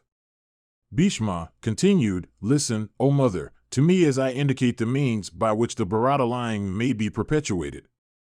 Let an accomplished Brahmana be invited by an offer of wealth, and let him raise offspring upon the wives of Vichitravirya. Vyasa continued, Satyavati, then, smiling softly and in voice broken in bashfulness, addressed Bhishma saying, O Bharata of mighty arms, what thou sayest is true. From my confidence in thee I shall now indicate the means of perpetuating our line. Thou shalt not be able to reject it, being conversant, as thou art, with the practices permitted in seasons of distress. In our race, thou art virtue, and thou art truth, and thou art, too, our sole refuge. Therefore, hearing what I say truly, do what may be proper. My father was a virtuous man. For virtue's sake he had kept a ferry boat. One day, in the prime of my youth, I went to ply that boat. It so happened that the great and wise Rishi Parasara, that foremost of all virtuous men, came and betook himself to my boat for crossing the Yamuna. As I was rowing him across the river, the Rishi became excited with desire and began to address me in soft words. The fear of my father was uppermost in my mind. But the terror of the Rishi's curse at last prevailed. And having obtained from him a precious bone, I could not refuse his solicitations. The Rishi by his energy brought me under his complete control, and gratified his desire then and there, having first enveloped the region in a thick fog. Before this there was a revolting fishy odor in my body, but the Rishi dispelled it and gave me my present fragrance. The Rishi also told me that by bringing forth his child in an island of the river, I would still continue to be a virgin. And the child of Parasara, so born of me in my maidenhood, hath become a great Rishi endued with large ascetic powers and known by the name of Dvapayana, the island born. That illustrious Rishi, having by his ascetic power divided the Vedas into 4 parts, hath come to be called on earth by the name of Vyasa, the divider or ranger, and for his dark color, Krishna, the dark. Truthful in speech, free from passion, a mighty ascetic who hath burnt all his sins, he went away with his father immediately after his birth. Appointed by me and thee also, that Rishi of incomparable splendor will certainly beget good children upon the wives of thy brother. He told me when he went away, Mother, think of me when thou art in difficulty. I will now call him up, if thou, O Bhishma of mighty arms, so desirest. If thou art willing, O Bhishma, I am sure that great ascetic will beget children upon Vichitravirya's field. Vyasa continued, mention being made of the great Rishi, Bhishma with joined palms said, that man is truly intelligent who fixes his eyes judiciously on virtue, profit, and pleasure, and who after reflecting with patience, acteth in such a way that virtue may lead to future virtue, profit to future profit, and pleasure to future pleasure. Therefore, that which hath been said by thee, and which, besides being beneficial to us, is consistent with virtue, is certainly the best advice and hath my full approval. And when Bhishma had said this, O thou of Kuru's race, Kali, Satyavati, thought of the Muni Dvapayana, and Dvapayana, who was then engaged in interpreting the Vedas, learning that he was being called up by his mother, came instantly unto her without anybody's knowing it. Satyavati then duly greeted her son and embraced him with arms, bathing him in her tears, for the daughter of the fisherman wept bitterly at the sight of her son after so long a time. And her first son, the great Vyasa, beholding her weeping, washed her with cool water, and bowing unto her, said, I have come, O mother, to fulfill thy wishes. Therefore, O virtuous one, command me without delay. I shall accomplish thy desire. The family priest of the Bharatas then worshipped the great Rishi duly, and the latter accepted the offerings of worship, uttering the usual mantras. And gratified with the worship he received, he took his seat. Satyavati, beholding him seated at his ease, after the usual inquiries, addressed him and said, O learned one, sons derive their birth both from the father and the mother. They are, therefore, the common property of both parents. There cannot be the least doubt about it that the mother hath as much power over them as the father. As thou art, indeed, my eldest son according to the ordinance, O Brahmarshi, so is Vichitravirya my youngest son. And as Bhishma is Vichitravirya's brother on the father's side, so art thou his brother on the same mother's side. I do not know what you may think, but this is what, O son, I think. This Bhishma, the son of Santanu, devoted to truth, doth not, for the sake of truth, entertain the desire of either begetting children or ruling the kingdom. Therefore, from affection for thy brother Vichitravirya, for the perpetuation of our dynasty, for the sake of this Bhishma's request and my command, for kindness to all creatures, for the protection of the people and from the liberality of thy heart, O sinless one, it behoveth thee to do what I say. Thy younger brother hath left 2 widows like unto the daughters of the celestials themselves, endued with youth and great beauty. For the sake of virtue and religion, they have become desirous of offspring. Thou art the fittest person to be appointed. Therefore beget upon them children worthy of our race and for the continuance of our line. Vyasa, hearing this, said, O Satyavati, thou knowest what virtue is both in respect of this life and the other. O thou of great wisdom, thy affections also are set on virtue. Therefore, at thy command, making virtue my motive, I shall do what thou desirest. Indeed, this practice that is conformable to the true and eternal religion is known to me. I shall give unto my brother children that shall be like unto Mitra and Varuna. Let the ladies then duly observe for 1 full year the vow I indicate. They shall then be purified. No women shall ever approach me without having observed a rigid vow. Satyavati then said, O sinless one, it must be as thou sayest. Take such steps that the ladies may conceive immediately. In a kingdom where there is no king, the people perish from want of protection, sacrifices and other holy acts are suspended, the clouds send no showers, and the gods disappear. How can a kingdom be protected that hath no king? Therefore, see thou that the ladies conceive. Bhishma will watch over the children as long as they are in their mother's wombs. Vyasa replied, If I am to give unto my brother children so unseasonably, then let the ladies bear my ugliness. That in itself shall, in their case, be the austerest of penances. If the princess of Kosala can bear my strong odor, my ugly and grim visage, my attire and body, she shall then conceive an excellent child. Vyasa continued, having spoken thus unto Satyavati, Vyasa of great energy addressed her and said, Let the princess of Kosala clad in clean attire and checked with ornaments wait for me in her bedchamber. Saying this, the rishi disappeared. Satyavati then went to her daughter-in-law and seeing her in private spoke to her these words of beneficial and virtuous import, O princess of Kosala, listen to what I say. It is consistent with virtue. The dynasty of the Bharatas hath become extinct from my misfortune. Beholding my affliction and the extinction of his paternal line, the wise Bhishma, impelled also by the desire of perpetuating our race, hath made me a suggestion, which suggestion, however, for its accomplishment is dependent on thee. Accomplish it, O daughter, and restore the lost line of the Bharatas. O thou of fair hips, bring thou forth a child equal in splendor unto the chief of the celestials. He shall bear the onerous burden of this our hereditary kingdom. Satyavati, having succeeded with great difficulty in procuring the assent of her virtuous daughter-in-law to her proposal, which was not inconsistent with virtue, then fed brahmanas and rishis and numberless guests who arrived on thy occasion.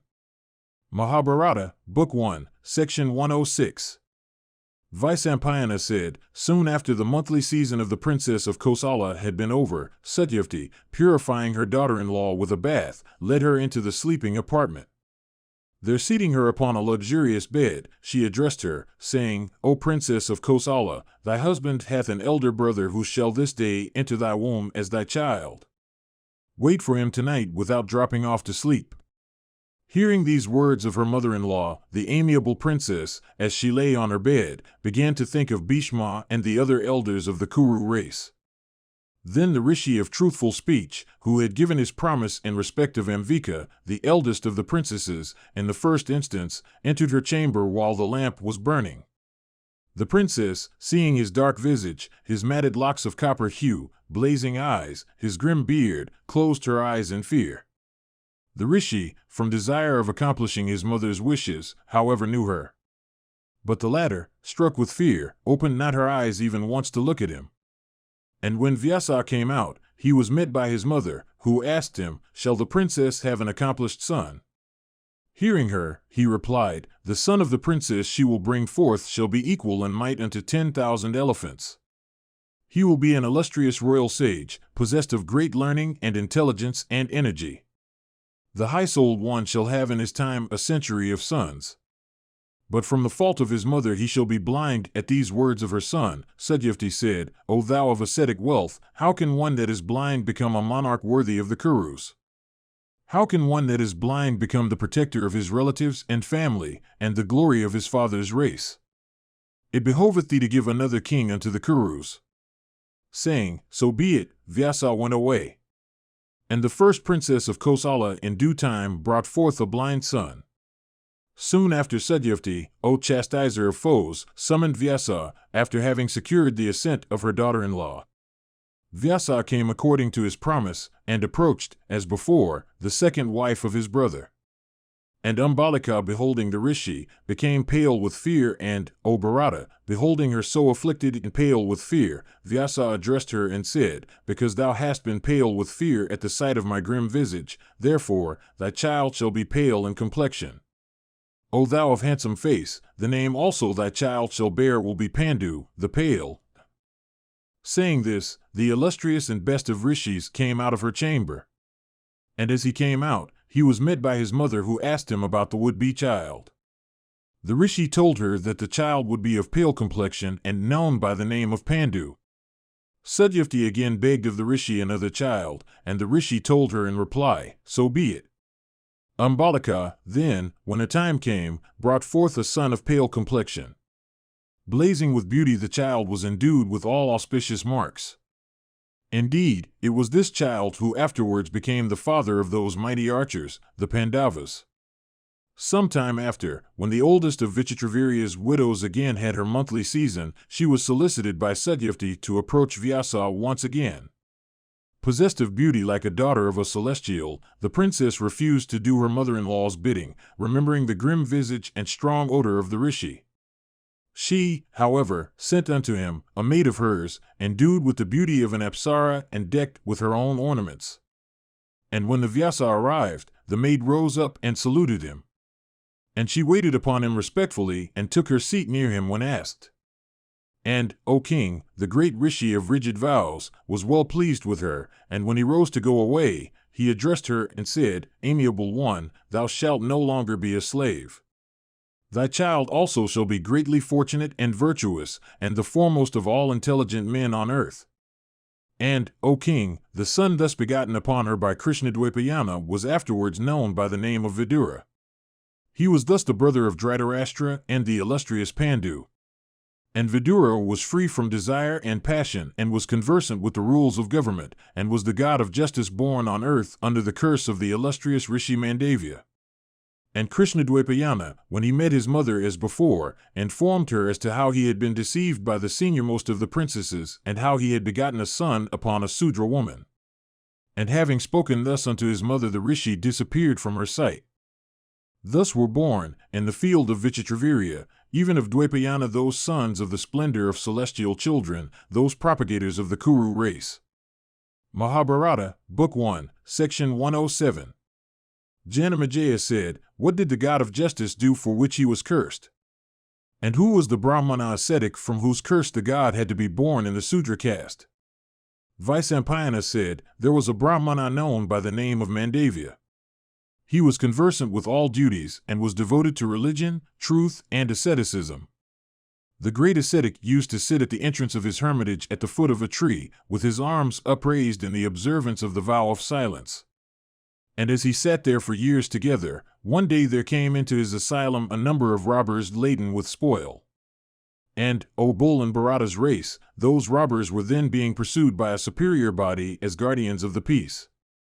The thieves, on entering that asylum, hid their booty there, and in fear concealed themselves thereabout before the guards came. But scarcely had they thus concealed themselves when the constables in pursuit came to the spot. The latter, observing the rishi sitting under the tree, questioned him, "O king," saying, "O best of Brahmanas, which way have the thieves taken? Point it out to us so that we may follow it without loss of time." Thus questioned by the guardians of peace, the ascetic, O king, said not a word, good or otherwise, in reply. The officers of the king, however, on searching that asylum, soon discovered the thieves concealed thereabout together with the plunder. Upon this, their suspicion fell upon the Muni, and accordingly they seized him with the thieves and brought him before the king. The king sentenced him to be executed along with his supposed associates. And the officers, acting in ignorance, carried out the sentence by impaling the celebrated Rishi. And having impaled him, they went to the king with the booty they had recovered. But the virtuous Rishi, though impaled and kept without food, remained in that state for a long time without dying. And the Rishi by his ascetic power not only preserved his life, but summoned other Rishi to the scene. And they came there in the night in the forms of birds, and beholding him engaged in ascetic meditation though fixed on that stake, became plunged into grief. And telling that best of Brahmanas who they were, they asked him, saying, O Brahmana, we desire to know what hath been thy sin for which thou hast thus been made to suffer the tortures of impalement. Mahabharata, Book 1, Section 108.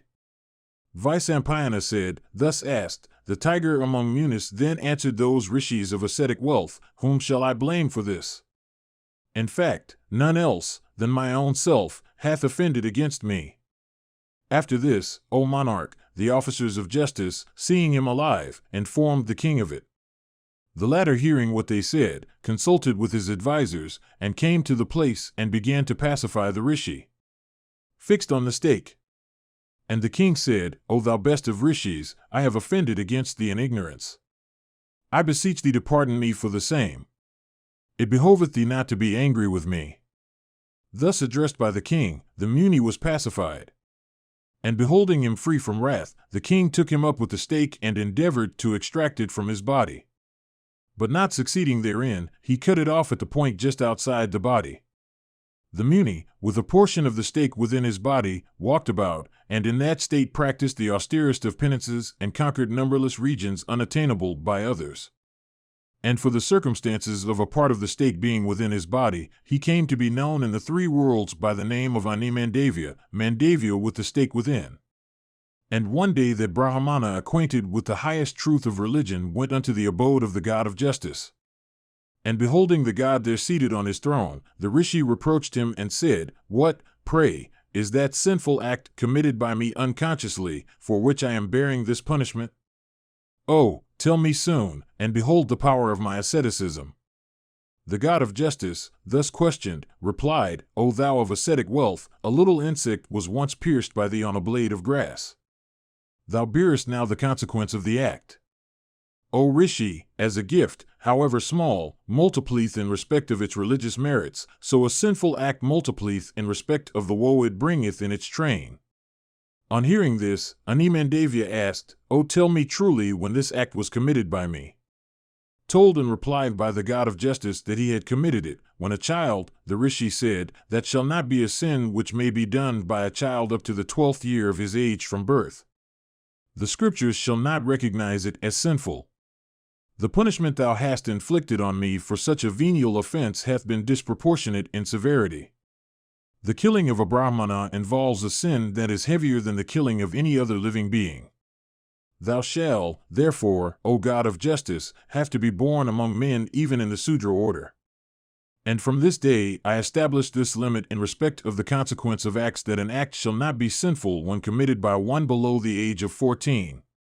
But when committed by one above that age, it shall be regarded as sin. Vyasa continued, cursed for this fault by that illustrious Rishi, the god of justice had his birth as Vidura in the Sudra order.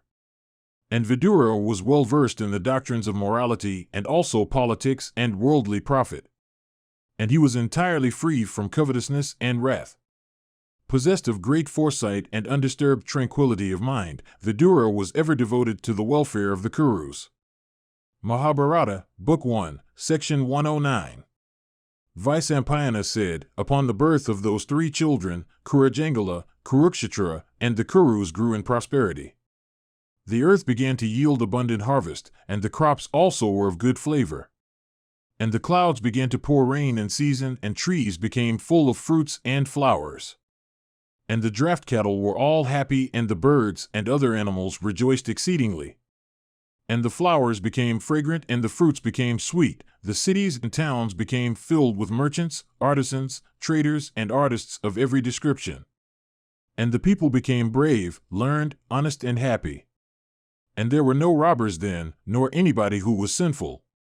And it seemed that the golden age had come upon every part of the kingdom.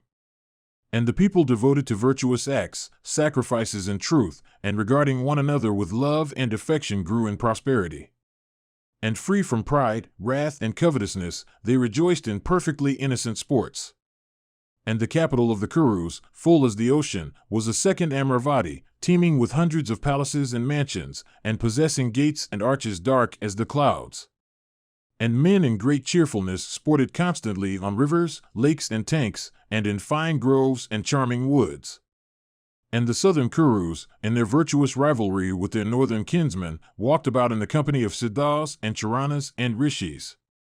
And all over that delightful country whose prosperity was thus increased by the Kurus, there were no misers and no widowed women. And the wells and lakes were ever full, the groves abounded with trees, and the houses and abodes of Brahmanas were full of wealth, and the whole kingdom was full of festivities. And, O king, virtuously ruled by Bhishma, the kingdom was adorned with hundreds of sacrificial stakes. And the wheel of virtue having been set in motion by Bhishma, and the country became so contented that the subjects of other kingdoms, quitting their homes, came to dwell there and increase its population. And the citizens and the people were filled with hope, upon seeing the youthful acts of their illustrious princes. And, O king, in the house of the Kuru chiefs, as also of the principal citizens, give, eat were the only words constantly heard. And Dhritarashtra and Pandu and Vidura of great intelligence were from their birth brought up by Bhishma, as if they were his own sons. And the children, having passed through the usual rites of their order, devoted themselves to vows and study. And they grew up into fine young men skilled in the Vedas and all athletic sports. And they became well skilled in the practice of bow, in horsemanship, in encounters with mace, sword, and shield, in the management of elephants in battle, and in the science of morality. Well read in history and the Puranas and various branches of learning, and acquainted with the truths of the Vedas and their branches, they acquired knowledge, which was versatile and deep.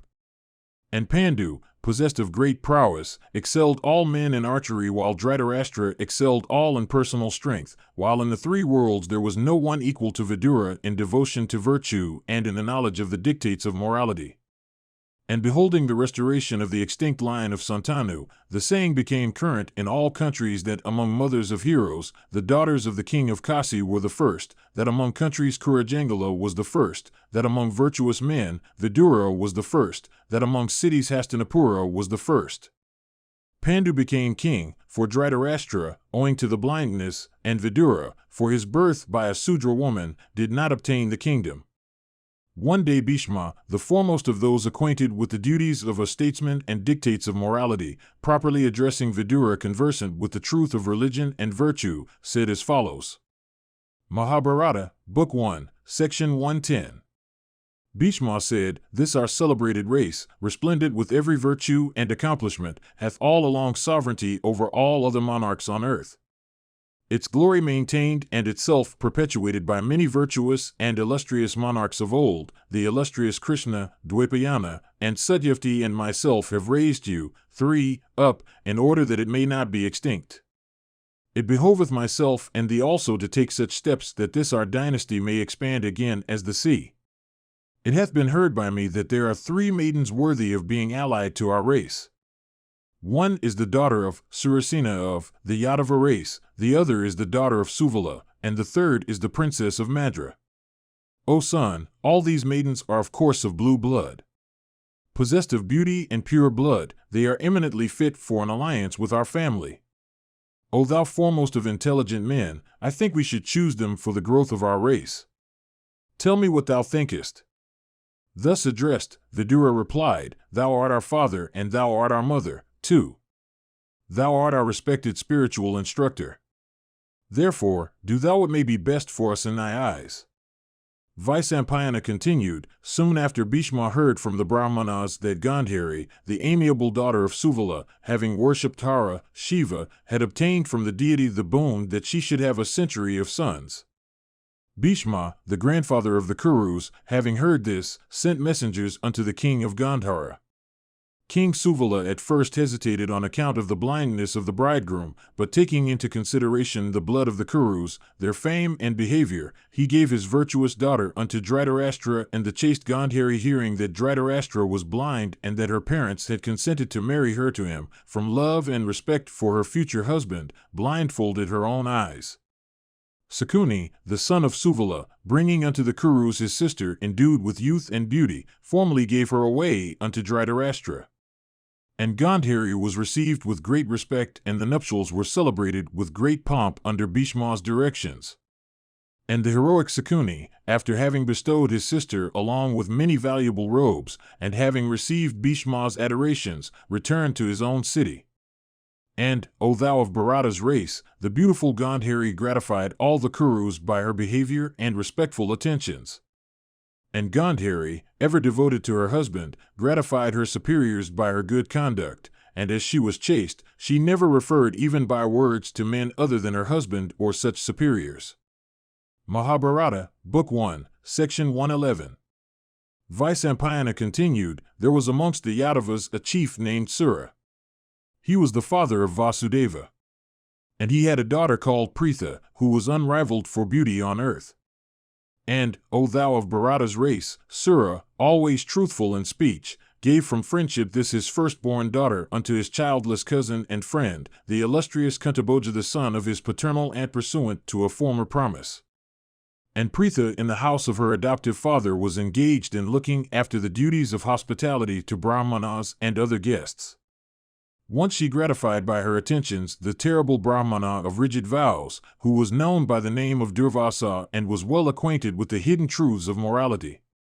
Gratified with her respectful attentions, the sage, anticipating by his spiritual power the future season of distress, consequent upon the curse to be pronounced upon Pandu for his unrighteous act of slaying a deer while serving its mate, imparted to her a formula of invocation for summoning any of the celestials she liked to give her children. And the Rishi said, those celestials that thou shalt summon by this mantra shall certainly approach thee and give thee children. Thus addressed by the Brahmana, the amiable Kunti, Pritha, became curious, and in her maidenhood summoned the god Arka, son. And as soon as he pronounced the mantra, she beheld that effulgent deity, that beholder of everything in the world, approaching her. And beholding that extraordinary sight, the maiden of faultless features was overcome with surprise. But the god Vivasvat, son, approaching her, said, here I am, O black-eyed girl. Tell me what I am to do for thee. Hearing this, Kunti said, O slayer of foes, a certain Brahmana gave me this formula of invocation as a boon, and, O Lord, I have summoned thee only to test its efficacy. For this offense I bow to thee. A woman, whatever be her offense, always deserveth pardon. Surya, son, replied, I know that Durvasa hath granted this boon.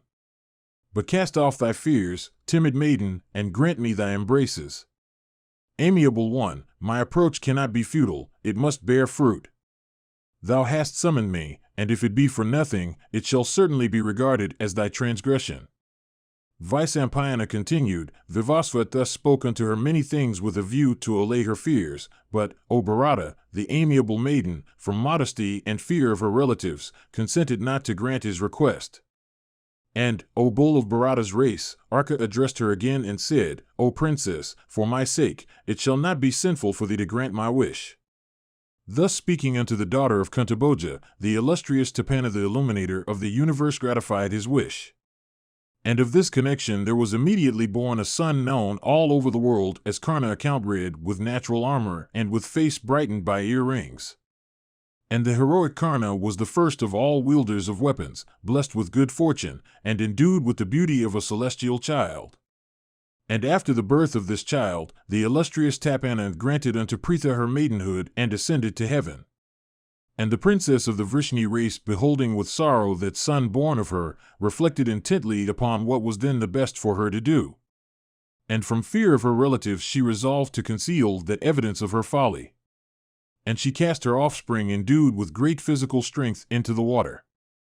Then the well-known husband of Radha, of the Sudha caste, took up the child thus cast into the water, and he and his wife brought him up as their own son. And Radha and her husband bestowed on him the name of Vasasena, born with wealth, because he was born with a natural armor and earrings. And endued as he was born with great strength, as he grew up, he became skilled in all weapons. Possessed of great energy, he used to adore the sun until his back was heated by his rays, i.e., from dawn to midday, and during the hours of worship, there was nothing on earth that the heroic and intelligent Vasasena would not give unto the Brahmanas. And Indra, desirous of benefiting his own son Falguni, Arjuna, assuming the form of a Brahmana, approached Vasasena on one occasion and begged of him his natural armor. Thus asked, Karna took off his natural armor, and joining his hands in reverence gave it unto Indra in the guise of a Brahmana. And the chief of the celestials accepted the gift and was exceedingly gratified with Karna's liberality. He therefore gave unto him a fine dart, saying, that one, and one only, among the celestials, the Asuras, men, the Gandharvas, the Nagas, and the Rakshasas, whom thou desirest to conquer, shall be certainly slain with this dart. The son of Surya was before this known by the name of Vasasena. But since he cut off his natural armor, he came to be called Karna, the cutter or peeler of his own cover. Mahabharata, Book 1, Section 112. Vyasa said, the large-eyed daughter of Kuntabhoja, Pritha by name, was endued with beauty and every accomplishment. Of rigid vows, she was devoted to virtue and possessed of every good quality. But though endued with beauty and youth and every womanly attribute, yet it so happened that no king asked for her hand. Her father Kuntabhoja, seeing this, invited, O best of monarchs, the princes and kings of other countries, and desired his daughter to select her husband from among her guests. The intelligent Kunti, entering the amphitheater, beheld Pandu the foremost of the Bharatas, that tiger among kings in that concourse of crowned heads. Proud as the lion, broad-chested, bull-eyed, endued with great strength, and outshining all other monarchs in splendor, he looked like another Indra in that royal assemblage. The amiable daughter of Kuntabhoja, of faultless features, beholding Pandu, that best of men in that assembly, became very much agitated.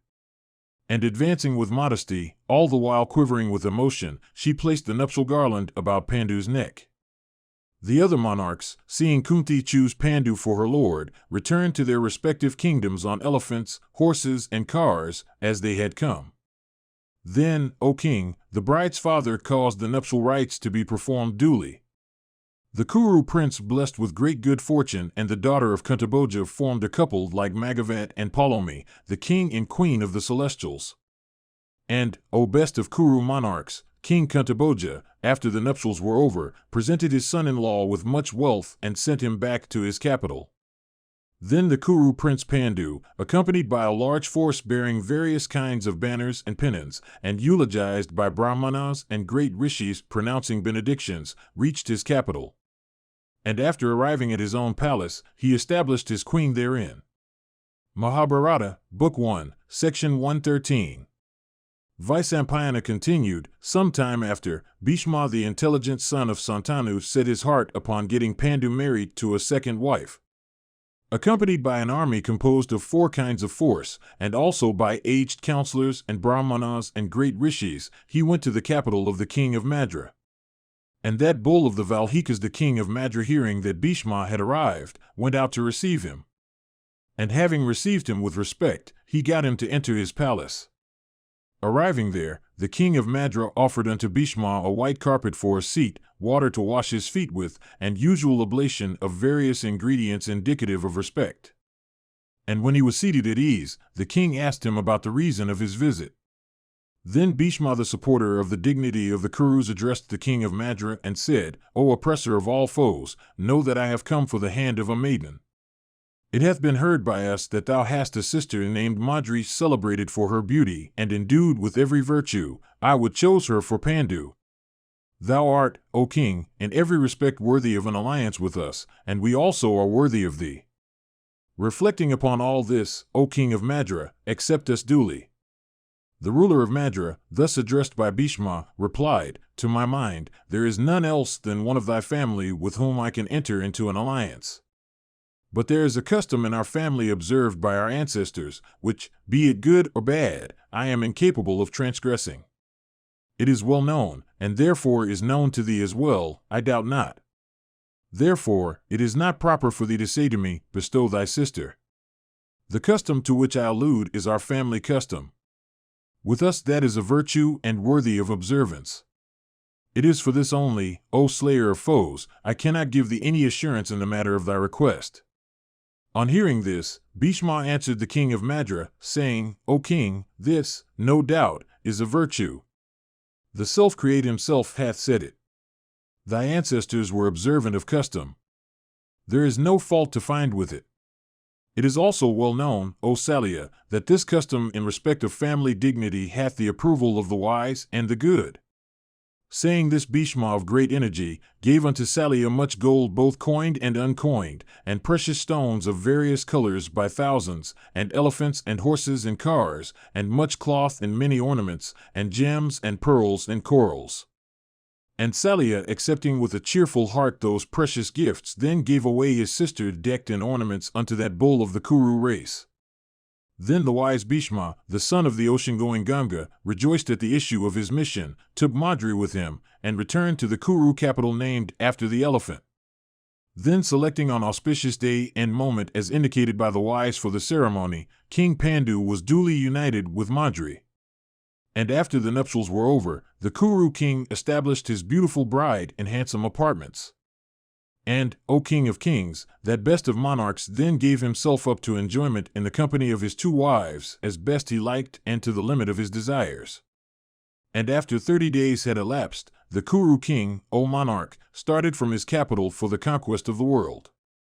And after reverentially saluting and bowing to Bhishma and the other elders of the Kuru race, and with adieus to Dhritarashtra and others of the family, and obtaining their leave, he set out on his grand campaign, accompanied by a large force of elephants, horses, and cars, and well pleased with the blessings uttered by all around and the auspicious rites performed by the citizens for his success.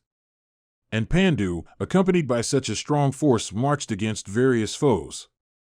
And that tiger among men, that spreader of the fame of the Kurus, first subjugated the robber tribes of Asarna. He next turned his army, composed of innumerable elephants, cavalry, infantry, and charioteers, with standards of various colors, against Durga, the ruler of the kingdom of Magadha, who was proud of his strength, and offended against numerous monarchs. And attacking him in his capital, Pandu slew him there, and took everything in his treasury, and also vehicles and draft animals without number. He then marched into Mithila and subjugated the Videhas.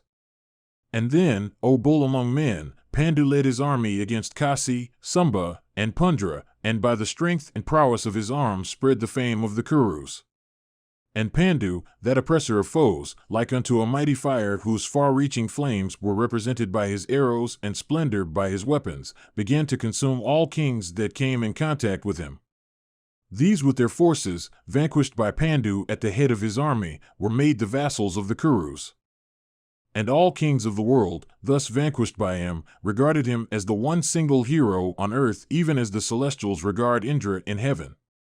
And the kings of earth with joined palms bowed to him and waited on him with presents of various kinds of gems and wealth, precious stones and pearls and corals, and much gold and silver, and first-class kind and handsome horses and fine cars and elephants, and asses and camels and buffaloes, and goats and sheep, and blankets and beautiful hides, and cloths woven out of furs. And the king of Hastinapura, accepting those offerings, retraced his steps towards his capital, to the great delight of his subjects.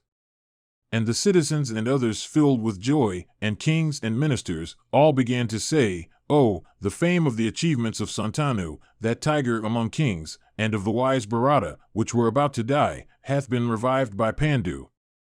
They who robbed before the Kurus of both territory and wealth have been subjugated by Pandu the tiger of Hastinapura and made to pay tribute. And all the citizens with Bhishma at their head went out to receive the victorious king. They had not proceeded far when they saw the attendants of the king laden with much wealth, and the train of various conveyances laden with all kinds of wealth, and of elephants, horses, cars, kine, camels, and other animals, was so long that they saw not its end.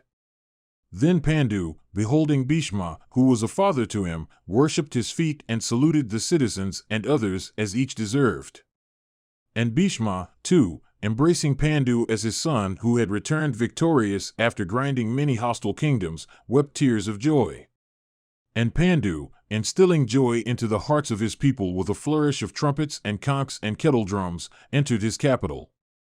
Mahabharata, Book 1, Section 114. Vyasa said, Pandu, then, at the command of Dhritarashtra, offered the wealth he had acquired by the prowess of his arms to Bhishma, their grandmother Satyavati, and their mothers. And he sent portion of his wealth to Vidura also. And the virtuous Pandu gratified his other relatives also with similar presents. Then Satyavati and Bhishma and the Kosala princes were all gratified with the presents Pandu made out of the acquisitions of his prowess. And Ambalika in particular, upon embracing her son of incomparable prowess, became as glad as the Queen of Heaven upon embracing Janta.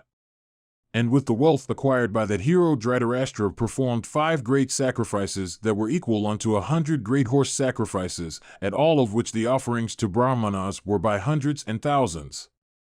A little while after, O bull of Bharata's race, Pandu, who had achieved a victory over sloth and lethargy, accompanied by his 2 wives, Kunti and Madri, retired into the woods. Leaving his excellent palace with its luxurious beds, he became a permanent inhabitant of the woods, devoting the whole of his time to the chase of the deer. And fixing his abode in a delightful and hilly region overgrown with huge sala trees, on the southern slope of the Himavat mountains, he roamed about in perfect freedom. The handsome Pandu with his 2 wives wandered in those woods like Airavata accompanied by 2 she-elephants. And the dwellers in those woods, beholding the heroic Bharata prince in the company of his wives, armed with sword, arrows, and bow, clad with his beautiful armor, and skilled in all excellent weapons, regarded him as the very god wandering amongst them. And at the command of Dhritarashtra, people were busy in supplying Pandu in his retirement with every object of pleasure and enjoyment. Meanwhile the son of the ocean-going Ganga heard that King Devaka had a daughter endued with youth and beauty and begotten upon a Sudra wife. Bringing her from her father's abode, Bhishma married her to Vidura of great wisdom. And Vidura begot upon her many children like unto himself in accomplishments. Mahabharata, Book 1, Section 115.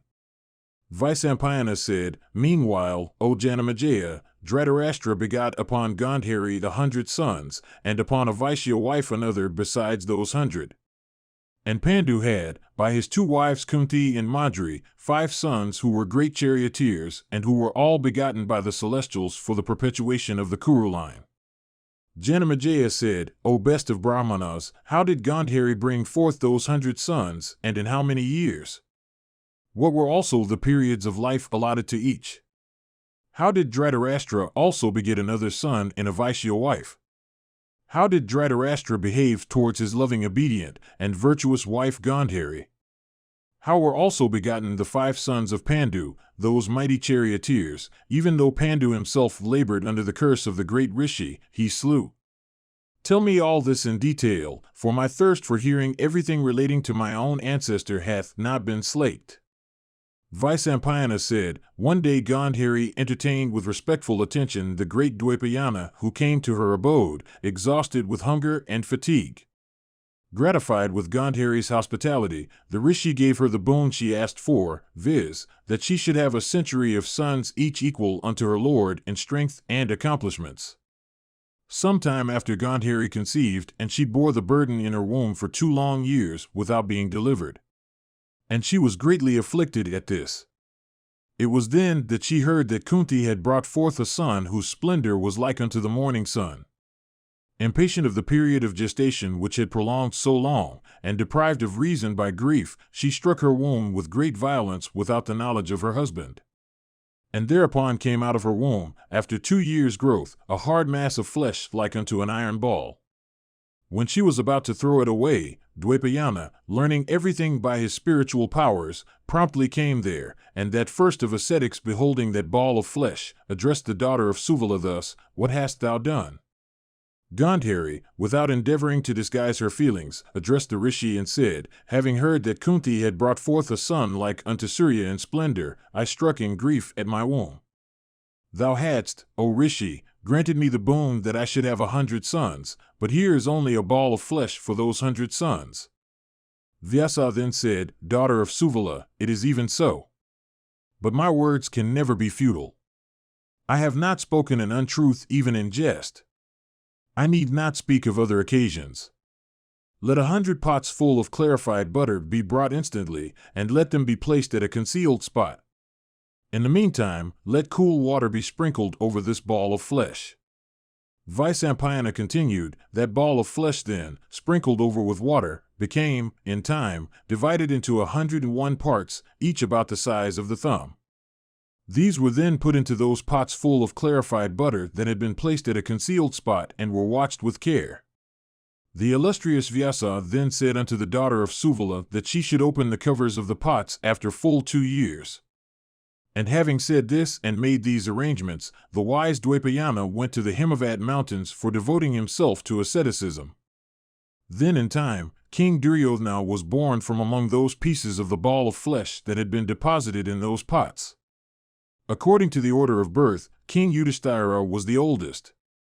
The news of Duryodhana's birth was carried to Bhishma and the wise Vidura.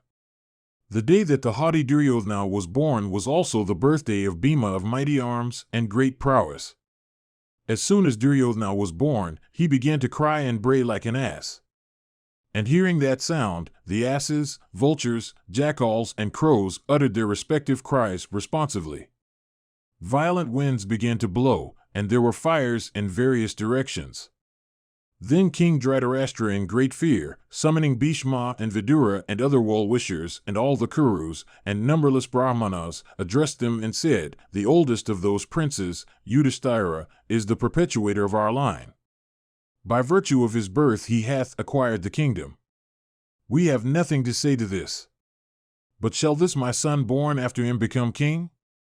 Tell me truly what is lawful and right under these circumstances." As soon as these words were spoken, O Bharata, jackals and other carnivorous animals began to howl ominously, and marking those frightful omens all around, the assembled Brahmanas and the wise Vidura replied, "O king, O bull among men, when these frightful omens are noticeable at the birth of thy eldest son, it is evident that he shall be the exterminator of thy race. The prosperity of all dependeth on his abandonment. Calamity there must be in keeping him. O king, if thou abandonest him, there remain yet thy 99 sons. If thou desirest the good of thy race, abandon him, O Bharata. O king, do good to the world and thy own race by casting off this one child of thine. It hath been said that an individual should be cast off for the sake of the family, that a family should be cast off for the sake of a village, that a village may be abandoned for the sake of the whole country, and that the earth itself may be abandoned for the sake of the soul." When Vidura and those Brahmanas had stated so, King Dhritarashtra, out of affection for his son, had not the heart to follow that advice. Then, O king, within a month were born a full 100 sons unto Dhritarashtra, and a daughter also in excess of this 100. And during the time when Gandhari was in a state of advanced pregnancy, there was a maidservant of the Vaishya class who used to attend on Dhritarashtra. During that year, O king, was begotten upon her by the illustrious Dhritarashtra a son endued with great intelligence, who was afterwards named Yuvutsu. And because he was begotten by a Kshatriya upon a Vaishya woman, he came to be called Karna. Thus were born unto the wise Dhritarashtra 100 sons, who were all heroes and mighty chariot fighters, and a daughter over and above the 100, and another son Yuyutsu of great energy and prowess begotten upon a Vaishya woman. Mahabharata, Book 1, Section 116.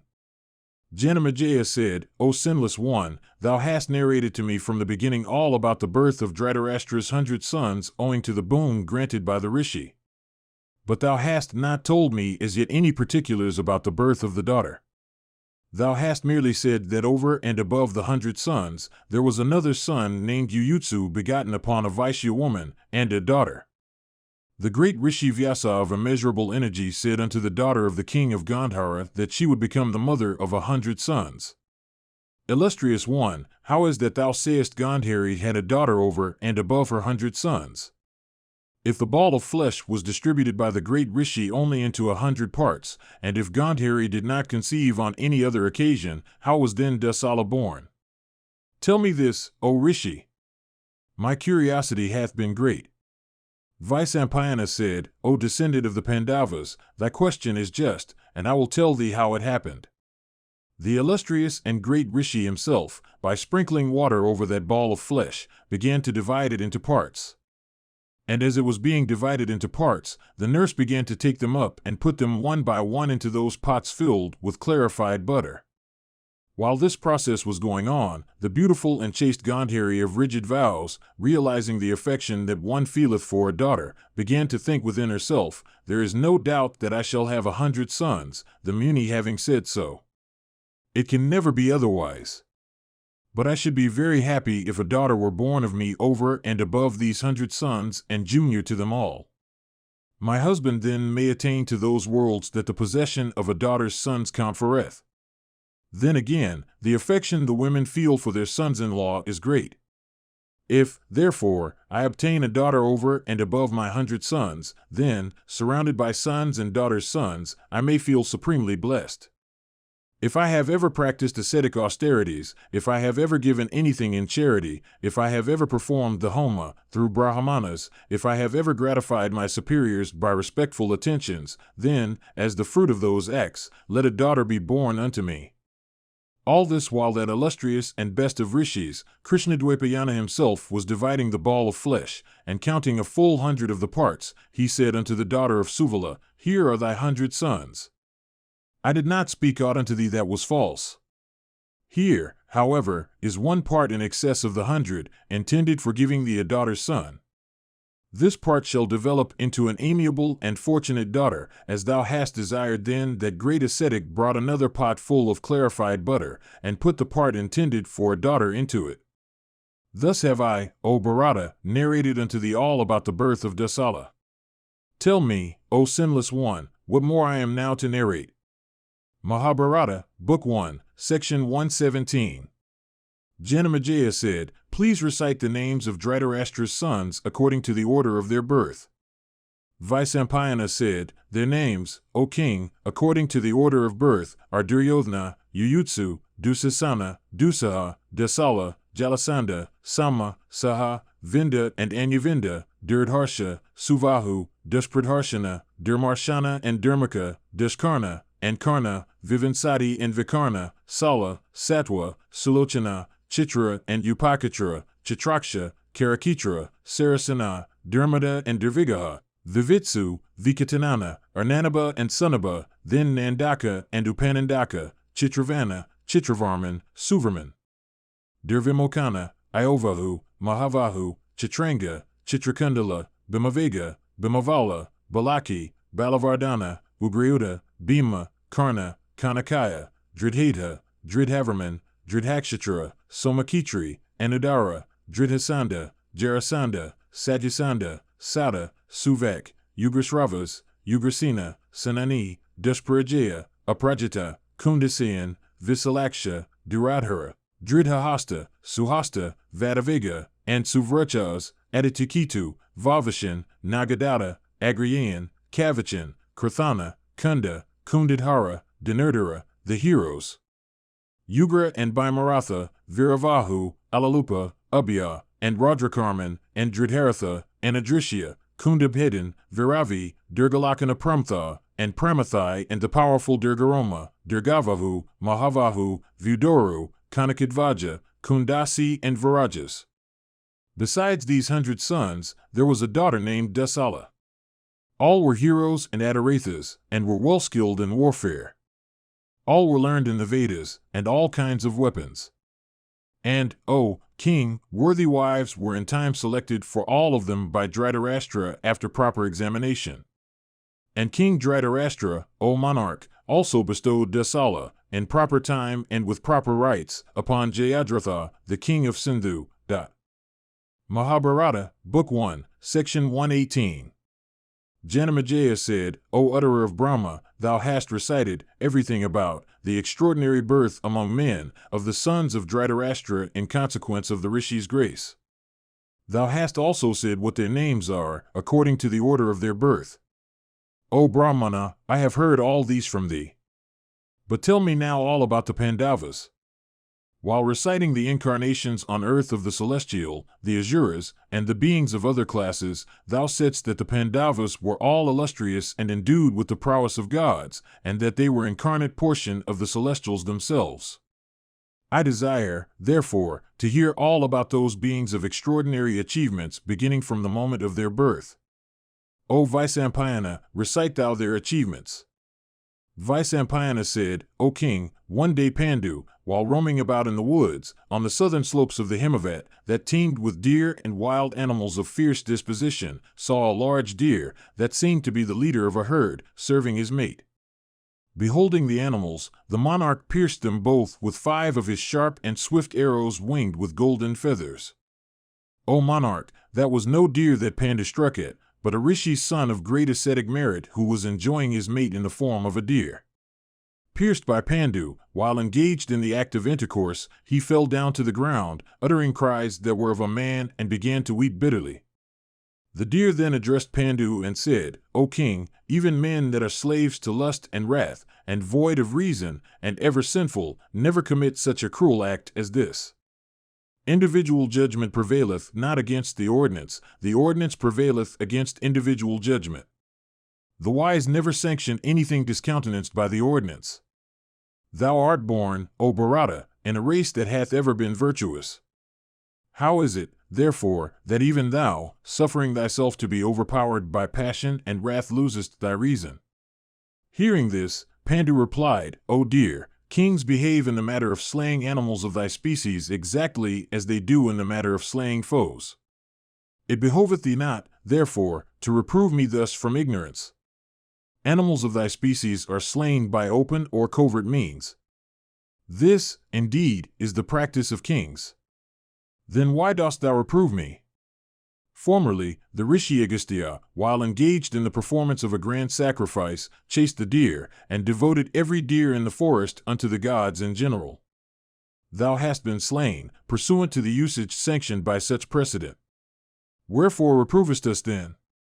For his especial sacrifices Agastya performed the homa with fat of the deer. The deer then said, O king, men do not let fly their arrows at their enemies when the latter are unprepared. But there is a time for doing it, viz., after declaration of hostilities. Slaughter at such a time is not censurable. Pandu replied, It is well known that men slay deer by various effective means without regarding whether the animals are careful or careless. Therefore, O deer, why dost thou reprove me? The deer then said, O king, I did not blame thee for thy having killed a deer, or for the injury thou hast done to me. But, instead of acting so cruelly, thou shouldst have waited till the completion of my act of intercourse. What man of wisdom and virtue is there that can kill a deer while engaged in such an act? The time of sexual intercourse is agreeable to every creature and productive of good to all. O king, with this my mate I was engaged in the gratification of my sexual desire. But that effort of mine hath been rendered futile by thee. O king of the Kurus, as thou art born in the race of the Kauravas, ever noted for white, virtuous deeds, such an act hath scarcely been worthy of thee. O Bharata, this act must be regarded as extremely cruel, deserving of universal execration, infamous, and sinful, and certainly leading to hell. Thou art acquainted with the pleasures of sexual intercourse. Thou art acquainted also with the teaching of morality and dictates of duty. Like unto a celestial as thou art, it behoveth thee not to do such an act as leadeth to hell. O best of kings, thy duty is to chastise all who act cruelly, who are engaged in sinful practices, and who have thrown to the winds religion, profit, and pleasure as explained in the scriptures. What hast thou done, O best of men, in killing me who have given thee no offense? I am, O king, a muni who liveth on fruits and roots, though disguised as a deer. I was living in the woods in peace with all. Yet thou hast killed me, O king, for which I will curse thee certainly. As thou hast been cruel unto a couple of opposite sexes, death shall certainly overtake thee as soon as thou feelest the influence of sexual desire. I am a muni of the name of Kindama, possessed of ascetic merit. I was engaged in sexual intercourse with this deer, because my feelings of modesty did not permit me to indulge in such an act in human society. In the form of a deer I rove in the deep woods in the company of other deer. Thou hast slain me without knowing that I am a Brahmana. The sin of having slain a Brahmana shall not, therefore, be thine. But senseless man, as you have killed me, disguised as a deer, at such a time, thy fate shall certainly be even like mine. When, approaching thy wife lustfully, thou wilt unite with her even as I had done with mine, in that very state shalt thou have to go to the world of the spirits. And that wife of thine with whom thou mayst be united in intercourse at the time of thy death shall also follow thee with affection and reverence to the domains of the king of the dead. Thou hast brought me grief when I was happy. So shall grief come to thee when thou art in happiness. Vyasa continued, saying this, that deer, afflicted with grief, gave up the ghost, and Pandu also was plunged in woe at the sight. Mahabharata, Book 1, Section 119. Vyasa said, after the death of that deer, King Pandu with his wives was deeply afflicted and wept bitterly. And he exclaimed, the wicked, even if born in virtuous families, deluded by their own passions, become overwhelmed with misery as the fruit of their own deeds. I have heard that my father, though begotten by Santanu of virtuous soul, was cut off while still a youth, only because he had become a slave to his lust. In the soil of that lustful king, the illustrious Rishi Krishnadvapayana himself, of truthful speech, begot me. A son though I am of such a being, with my wicked heart wedded to vice, I am yet leading a wandering life in the woods in the chase of the deer. Oh, the very gods have forsaken me. I shall seek salvation now. The great impediments to salvation are the desire to beget children and other concerns of the world. I shall now adopt the Brahmacharya mode of life and follow in the imperishable wake of my father. I shall certainly bring my passions under complete control by severe ascetic penances. Forsaking my wives and other relatives and shaving my head, alone shall I wander over the earth, begging for my subsistence from each of these trees standing here. Forsaking every object of affection and aversion, and covering my body with dust, I shall make the shelter of trees or deserted houses my home. I shall never yield to influence of sorrow or joy, and I shall regard slander and eulogy in the same light. I shall not seek benedictions or bows. I shall be at peace with all, and shall not accept gifts. I shall not mock anybody, nor shall I knit my brows at anyone, but shall be ever cheerful and devoted to the good of all creatures. I shall not harm any of the four orders of life gifted with power of locomotion or otherwise, viz., oviparous and viviparous creatures and worms and vegetables. But on the contrary, preserve an equality of behavior towards all, as if they were my own children. Once a day shall I beg of 5 or 10 families at the most, and if I do not succeed in obtaining alms, I shall then go without food. I shall rather stint myself than beg more than once of the same person. If I do not obtain anything after completing my round of 7 or 10 houses, moved by covetousness, I shall not enlarge my round. Whether I obtain or fail to obtain alms, I shall be equally unmoved like a great ascetic. One lopping off an arm of mine with a hatchet, and one smearing another arm with sandal paste, shall be regarded by me equally. I shall not wish prosperity to the one or misery to the other. I shall not be pleased with life or displeased with death. I shall neither desire to live nor to die. Washing my heart of all sins, I shall certainly transcend those sacred rites productive of happiness that men perform in auspicious moments, days, and periods. I shall also abstain from all acts of religion and profit and also those that lead to the gratification of the senses. Freed from all sins and snares of the world, I shall be like the wind, subject to none. Following the path of fearlessness and bearing myself in this way, I shall at last lay down my life. Destitute of the power of begetting children, firmly adhering to the line of duty, I shall not certainly deviate therefrom in order to tread in the vile path of the world that is so full of misery. Whether respected or disrespected in the world, that man who from covetousness casteth on others a begging look, certainly behaveth like a dog. Destitute as I am of the power of procreation, I should not certainly, from desire of offspring, solicit others to give me children. Vyasa continued, the king, having thus wept in sorrow, with a sigh looked at his two wives Kunti and Madri, and addressing them said, let the princess of Kosala, my mother, Vidura, the king with our friends, the venerable Satyavati, Bhishma, the priests of our family, illustrious Soma-drinking Brahmanas of rigid vows, and all elderly citizens depending on us be informed, after being prepared for it, that Pandu hath retired into the woods to lead a life of asceticism. Hearing these words of their lord who had set his heart on a life of asceticism in the woods, both Kunti and Madri addressed him in these proper words, O bull of Bharata's race, there are many other modes of life which thou canst adopt and in which thou canst undergo the severest penances along with us, thy wedded wives in which for the salvation of thy body, freedom from rebirth, thou mayest obtain heaven. We also, in the company of our Lord, and for his benefit, controlling our passions and bidding adieu to all luxuries, shall subject ourselves to the severest austerities. O King, O thou of great wisdom, if thou abandonest us, we shall then this very day truly depart from this world.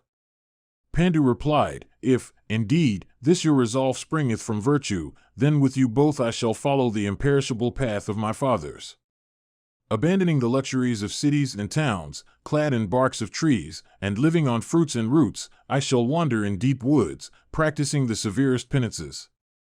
Bathing morning and evening, I shall perform the Homa. I shall reduce my body by eating very sparingly and shall wear rags and skins and knotted locks on my head. Exposing myself to heat and cold and disregarding hunger and thirst, I shall reduce my body by severe ascetic penances, I shall live in solitude and I shall give myself up to contemplation, I shall eat fruit, ripe or green, that I may find.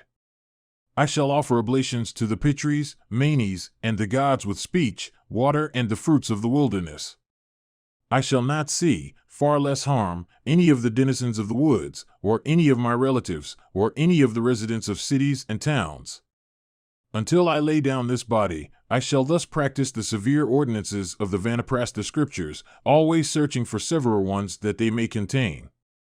Vyasa continued, the Kuru king, having said this unto his wives, gave away to Brahmanas the big jewel in his diadem, his necklace of precious gold, his bracelets, his large earrings, his valuable robes, and all the ornaments of his wives. Then summoning his attendants, he commended them, saying, return ye to Hastinapura and proclaim unto all that Pandu with his wives hath gone into the woods, foregoing wealth, desire, happiness, and even sexual appetite.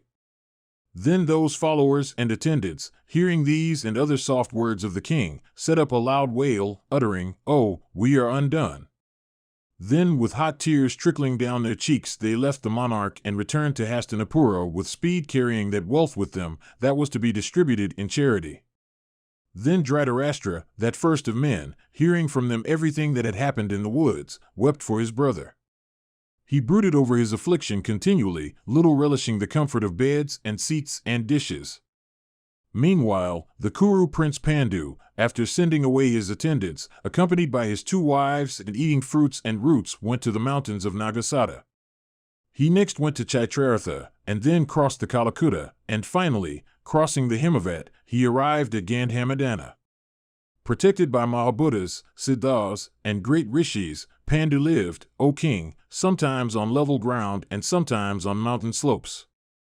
He then journeyed on to the lake of Indradhyamna, whence crossing the mountains of Hansakuta, he went to the mountain of 100 peaks, Satisringa, and there continued to practice ascetic austerities. Mahabharata, Book 1, Section 120. Vyasa said, Pandu, possessed of great energy, then devoted himself to asceticism. Within a short time he became the favorite of the whole body of the Siddhas and Charanas residing there. And, O Bharata, devoted to the service of his spiritual masters, free from vanity, with mind under complete control and the passions fully subdued, the prince, becoming competent to enter heaven by his own energy, attained to great, ascetic, prowess. Some of the rishis would call him brother, some friend, while others cherished him as their son. And, O bull of Bharata's race, having acquired after a long time great ascetic merit coupled with complete singleness, Pandu became even like a Brahmarshi, though he was a Kshatriya by birth. On a certain day of the new moon, the great rishis of rigid vows assembled together, and desirous of beholding Brahman were on the point of starting on their expedition. Seeing them about to start, Pandu asked those ascetics, saying, "Ye first of eloquent men, where shall we go?" The rishis answered, "There will be a great gathering today, in the abode of Brahman, of celestials, rishis, and pitris. Desirous of beholding the self-create, we shall go there today." Vaisampayana continued, "Hearing this, Pandu rose up suddenly, desirous of visiting heaven along with the great rishis. Accompanied by his 2 wives, when he was on the point of following the rishis in the northerly direction from the mountain of 100 peaks, those ascetics addressed him, saying, "In our northward march, while gradually ascending the king of mountains, we have seen on its delightful breast many regions inaccessible to ordinary mortals, retreats also of the gods, and Gandharvas and Apsaras, with palatial mansions by hundreds clustering thick around and resounding with the sweet notes of celestial music, the gardens of Kuru laid out on even and uneven grounds, banks of mighty rivers, and deep caverns. There are many regions also on those heights that are covered with perpetual snow and are utterly destitute of vegetable and animal existence. In some places the downpour of rain is so heavy that they are perfectly inaccessible and incapable of being utilized for habitation. Not to speak of other animals, even winged creatures cannot cross them. The only thing that can go there is air, and the only beings, siddhas and great rishis. How shall these princesses ascend those heights of the king of mountains? Unaccustomed to pain, shall they not droop in affliction? Therefore, come not with us, O bull of Bharata's race." Pandu replied, "Ye fortunate ones, it is said that for the sunless there is no admittance into heaven. I am sunless. In affliction I speak unto you. I am afflicted because I have not been able to discharge the debt I owe to my ancestors. It is certain that with the dissolution of this my body my ancestors perish. Men are born on this earth with 4 debts, viz. those due unto the deceased ancestors, the gods, the rishis, and other men. In justice these must be discharged. The wise have declared that no regions of bliss exist for them that neglect to pay these debts in due time. The gods are paid, gratified, by sacrifices, the rishis, by study, meditation, and asceticism, the deceased ancestors, by begetting children and offering the funeral cake, and, lastly, other men, by leading a humane and inoffensive life. I have justly discharged my obligations to the rishis, the gods, and other men. But those others than these 3 are sure to perish with the dissolution of my body. Ye ascetics, I am not yet freed from the debt I owe to my deceased ancestors. The best of men are born in this world to beget children for discharging that debt. I would ask you, should children be begotten in my soil, upon my wives, as I myself was begotten in the soil of my father by the eminent rishi? The rishi said, O king of virtuous soul, there is progeny in store for thee, that is sinless and blessed with good fortune and like unto the gods. We behold it all with our prophetic eyes. Therefore, O tiger among men, accomplish by your own acts that which destiny pointeth at. Men of intelligence, acting with deliberation, always obtain good fruits. It behoveth thee, therefore, O king, to exert thyself. The fruits thou wouldst obtain are distinctly visible. Thou wouldst really obtain accomplished and agreeable progeny." Vaisampayana continued, hearing these words of the ascetics, Pandu, remembering the loss of his procreative powers owing to the curse of the deer, began to reflect deeply. And calling his wedded wife the excellent Kunti unto him, he told her in private, "Strive thou to raise offspring at this time of distress." The wise expounders of the eternal religion declare that a son, O Kunti, is the cause of virtuous fame in the 3 worlds. It is said that sacrifices, charitable gifts, ascetic penances, and vows observed most carefully do not confer religious merit on a sonless man.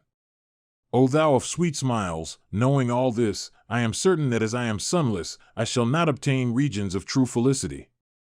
O timid one, wretch that I was and addicted to cruel deeds, as a consequence of the polluted life I led, my power of procreation hath been destroyed by the curse of the deer. The religious institutes mention 6 kinds of sons that are heirs and kinsmen, and 6 other kinds that are not heirs but kinsmen. I shall speak of them presently. O Pritha, listen to me. They are, first, the son begotten by one's own self upon his wedded wife. Second, the son begotten upon one's wife by an accomplished person for motives of kindness. Third, the son begotten upon one's wife by a person for pecuniary consideration. Fourth, the son begotten upon the wife after the husband's death. Fifth, the maiden-born son. Sixth, the son born of an unchaste wife. Seventh, the son given. Eighth, the son bought for consideration. Ninth, the son self-given. 10th, the son received with a pregnant bride. 11th, the brother's son. And 12th, the son begotten upon a wife of lower caste. On failure of offspring of a prior class, the mother should desire to have offspring of the next class. In times of distress, men solicit offspring from accomplished younger brothers. The self-born Manu hath said that men failing to have legitimate offspring of their own may have offspring begotten upon their wives by others, for sons confer the highest religious merit. Therefore, O Kunti, being destitute myself of the power of procreation, I command thee to raise good offspring through some person who is either equal or superior to me. O Kunti, listen to the history of the daughter of Saradandayana, who was appointed by her lord to raise offspring. That warrior dame, when her monthly season arrived, bathed duly and in the night went out and waited on a spot where four roads met. She did not wait long when a Brahmana crowned with ascetic success came there. The daughter of Saradandayana solicited him for offspring. After pouring libations of clarified butter on the fire, in the performance of the sacrifice known by the name of Punsavana, she brought forth 3 sons that were mighty Kar warriors, and of whom Dajaya was the eldest, begotten upon her by that Brahmana. O thou of good fortune, do thou follow that warrior dame's example at my command, and speedily raise offspring out of the seed of some Brahmana of high ascetic merit. Present you by HinduMonastery.com.